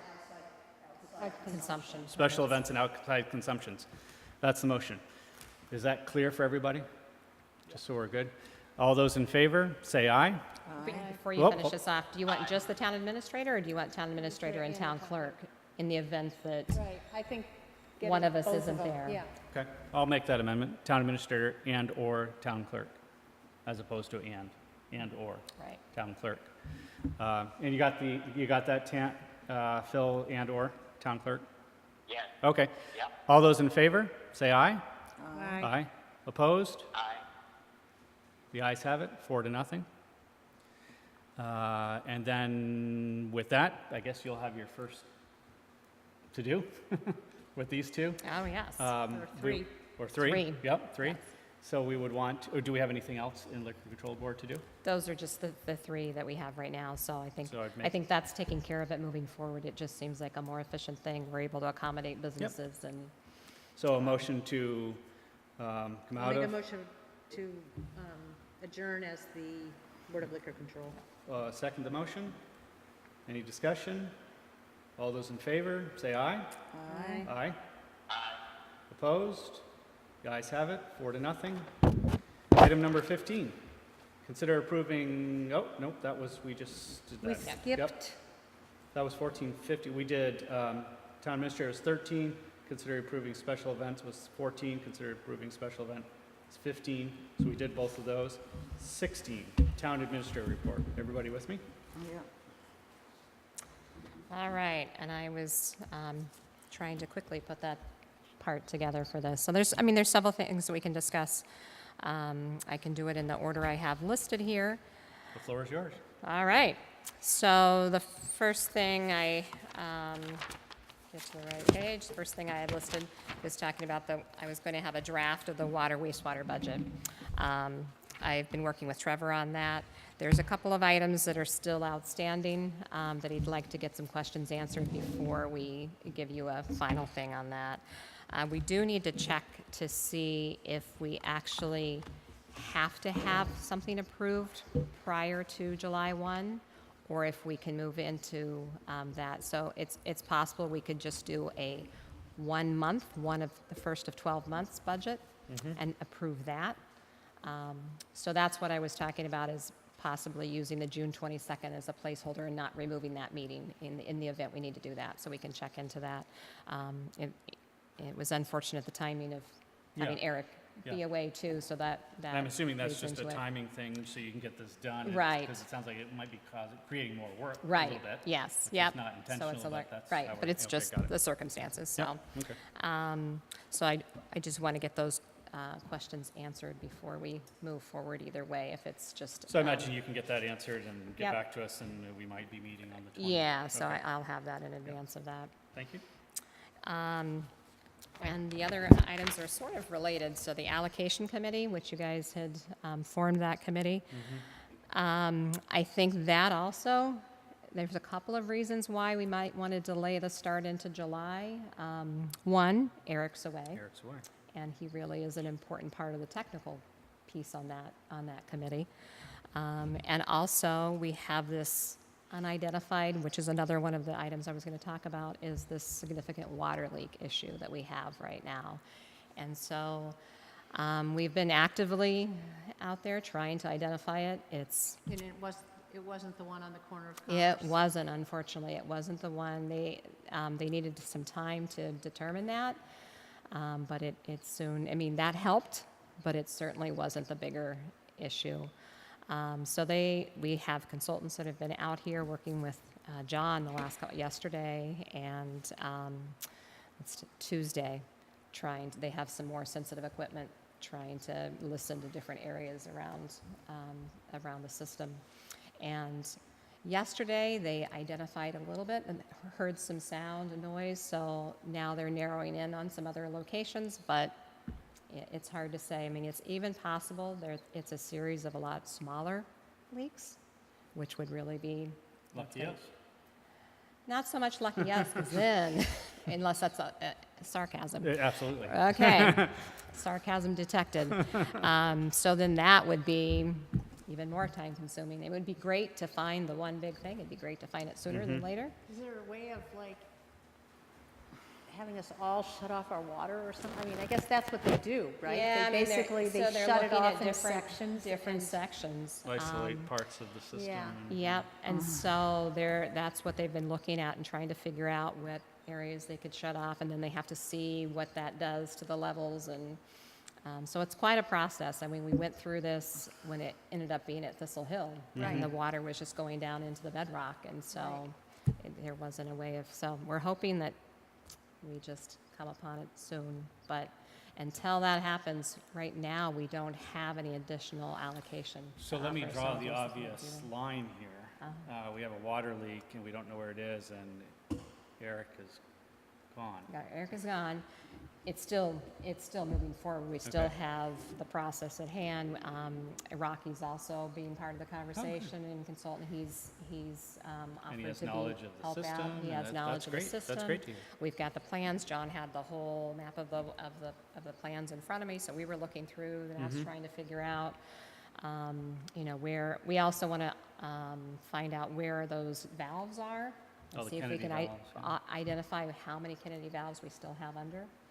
And then start making a plan. My suggestion was to start making a plan for just replacing that so we can get into a proactive mode rather than reactive, which is where we end up being so often, is all of a sudden it bursts and we have this, major water break, and then it's impacting the schools or the businesses, and we don't have time to notify them in advance. So it'd be nice to be able to be a little more proactive in that. I think everybody would appreciate that. Everybody would appreciate that. You first on that list. On that same conversation, I have been suggesting to businesses and reaching out. I reached out to the blanking on the Restaurant? Hinesburg Business and Professional Oh, Association when they HBPA. had their meeting Yep. to spread the word, to have the businesses give me their contact information, who would be the best contact in the event that we have an emergency, or in the event that we are planning some work on the water system, so that we can send out an email blast, have one. I just might have email. mentioned this to you, but I believe community police are working or have developed a list Okay. similar to that. I'm not Okay. sure. I might be speaking Okay. out of turn. I don't know, but it's worth All right, check I in. could check with Frank, Deb. Yep, Okay. exactly. Probably Deb. Okay.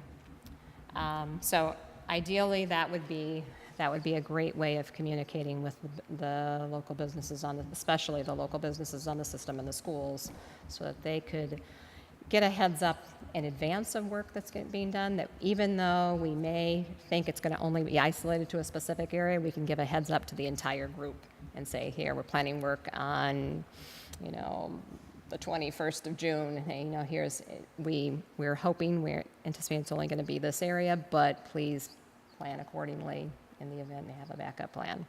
So that's the idea of that.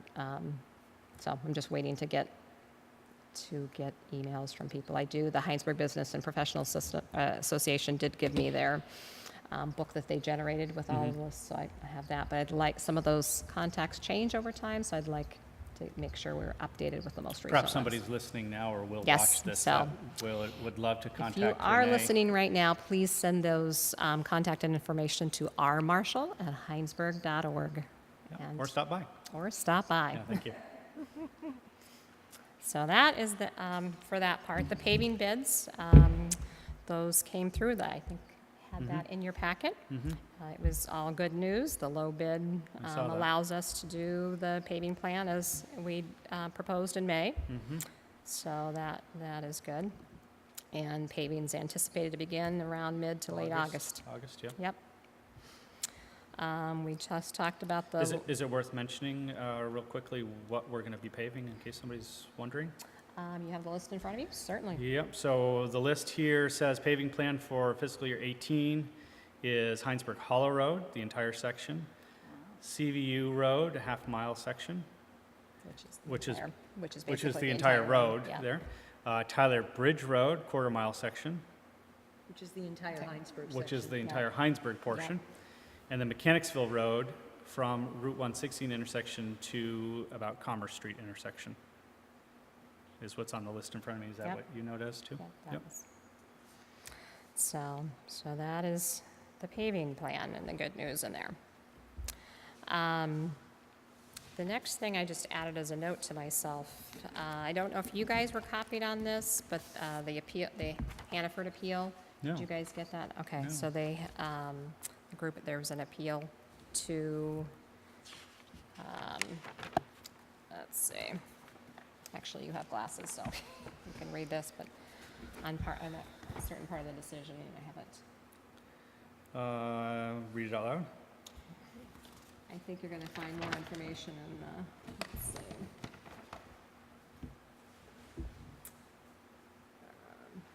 The appeal of this one.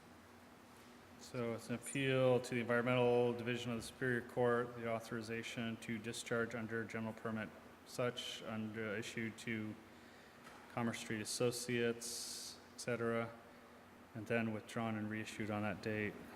Statutory legal. So, I can put a copy. yeah. Yeah. Yeah, I that's can what put it a copy of looks this in like. here. Yes, please do. And we I can look at wasn't it. sure if you guys received this or not, No. so, okay. Okay, yeah. All right, yep. Have they applied for a buried utility permit from us? I haven't seen anything from that. The next thing I just wanted to mention is some of the little improvements that we've made and are continuing to make, just things that we can do with the front porch. I don't know if you've noticed, if you come in. Safety steps? The safety steps, strips, yep, the that metal was strips. a nice addition. But also, we started looking at the siding, and, you know, we'd love to be able to do something. So John came out with a pressure washer this weekend. He pressure washed the front, under the porch, and then in the back. So we got it cleaned up, the cobwebs. And Time for 4th of July. he's been going and checking at Abishad and talking about different paint options. Yep. There is a paint that goes on vinyl siding. So if you Interesting. go out and notice, Yeah. he's already started. It looks very nice. And it Brilliant. adheres to it. So it seems like I was trying to think of some low-cost things that Yep, we could yep, do that, you know, and the front porch. I mean, It's our front door. Town Hall is such a beautiful And building. We're hosting the whole But entire the front porch, town it and- makes an impression. Yeah, So absolutely. that's a simple change that we could do, and, Thank you. and so and John has, you know, he's using his time that he can do things on, then when he can't do, you know, when there's, the other staff aren't there. So, Yes. he's picking his moments. Yeah. So he did a section of it, and we're hoping to have that completed by July 4th. That'd be great. Also, our plan is to seal the decking.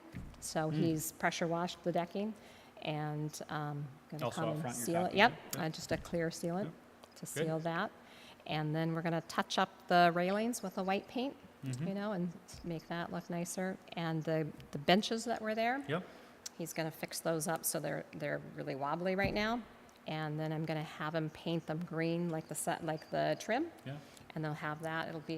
It'll look nice and balanced with the white, the nice new white It'll be a crispness siding and the little to the green, and then we'll contrast. get. I don't know if the HBPA is going to do the flowers That's in what I was the just thinking, window those need to be boxes. If done. they don't, Yeah. I'd like to get that Let me know, I'll do done. that. Yeah. Yeah. So if anyone wants to help me, it's just kind of a little project we're doing here and there. But if anybody wants to help with a paintbrush or anything, and Are you picking out some open, times. are you open to something to put on that list for this building? That's maybe minor? I mean, I'm open to doing any little fixes. I mean, I did the I- occupancy sensors in the bathrooms Yep. because I would wake up at night and wonder, Yeah, God, they did they still turn on, the fans on?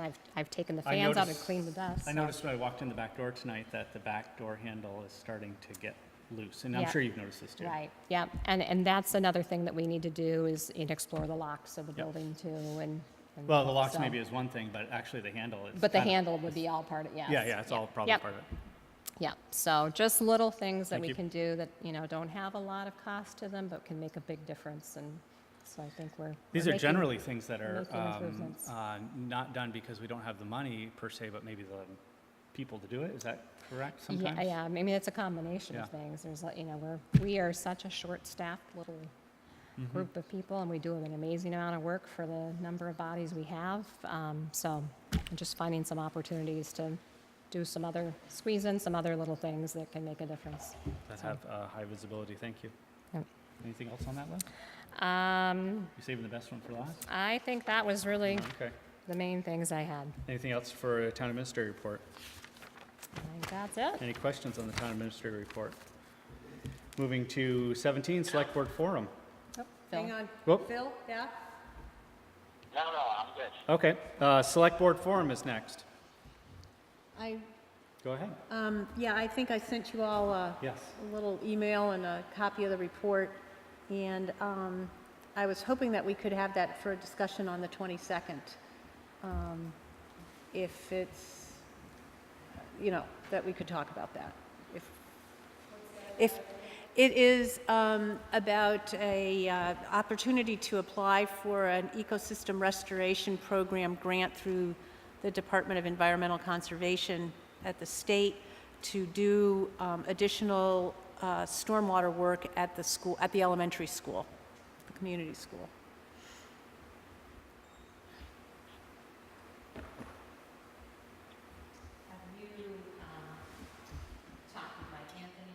I have not talked to him. Okay, so you'll have that. I will mention it to him Okay, yeah, or ask him. right. I mean, just, I sent him a copy of the email. Okay, I you copied did. him on the Okay, email, yes. okay, just wanted to make I copied him, sure. you guys, and Yep. Alex, because Alex knows about, Alex, and we've been getting, We've seen that report before, Yes. haven't we? Yeah, Yeah. yeah, Because yeah. I looked at it and I thought, oh, 80 pages, and I started reading it, and I was like, no, I've seen this, I Yes. thought. Okay, so, okay, good. it's just, Yeah, you know, thank you. it'd be nice to try and follow up on, get another project done. Mhm. Anything else? Marilee? No? Phil? Oh, well, Oh, sorry, Phil, hold on. in vein of, I think I'm really grateful to Renee for taking on town hall stuff and John. There are benches along the canal path that are in quite a state of disrepair that really just need 2x4s Yeah. to be bolted onto them. And that, you know, if we could, I don't know, maybe I'll get to it.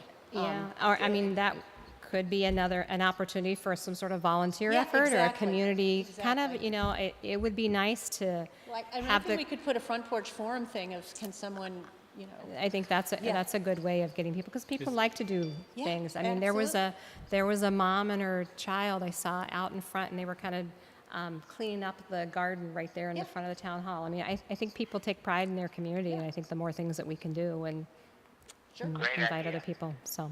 You know, it'd be interesting to, and maybe a great exercise to list this stuff and make it public as a, I don't know, for lack of a better term, a do-good list, you know, or a pay-it-forward list of items that could be taken on by anybody who chooses to.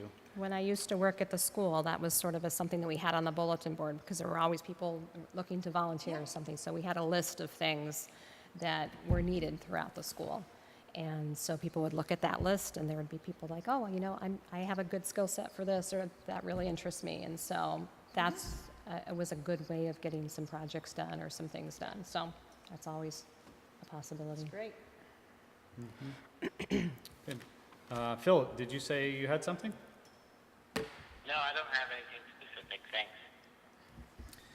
I do want to say, though, the little improvements to the porch, I think everybody, the town staff, I mean, I think everybody likes that. So everybody's trying to give some ideas and things. I think it's about that pride thing and, you know, your workplace, the pride thing in your community. So I think doing little improvements like that makes people feel good about the place that they're at. So I think it's been positive.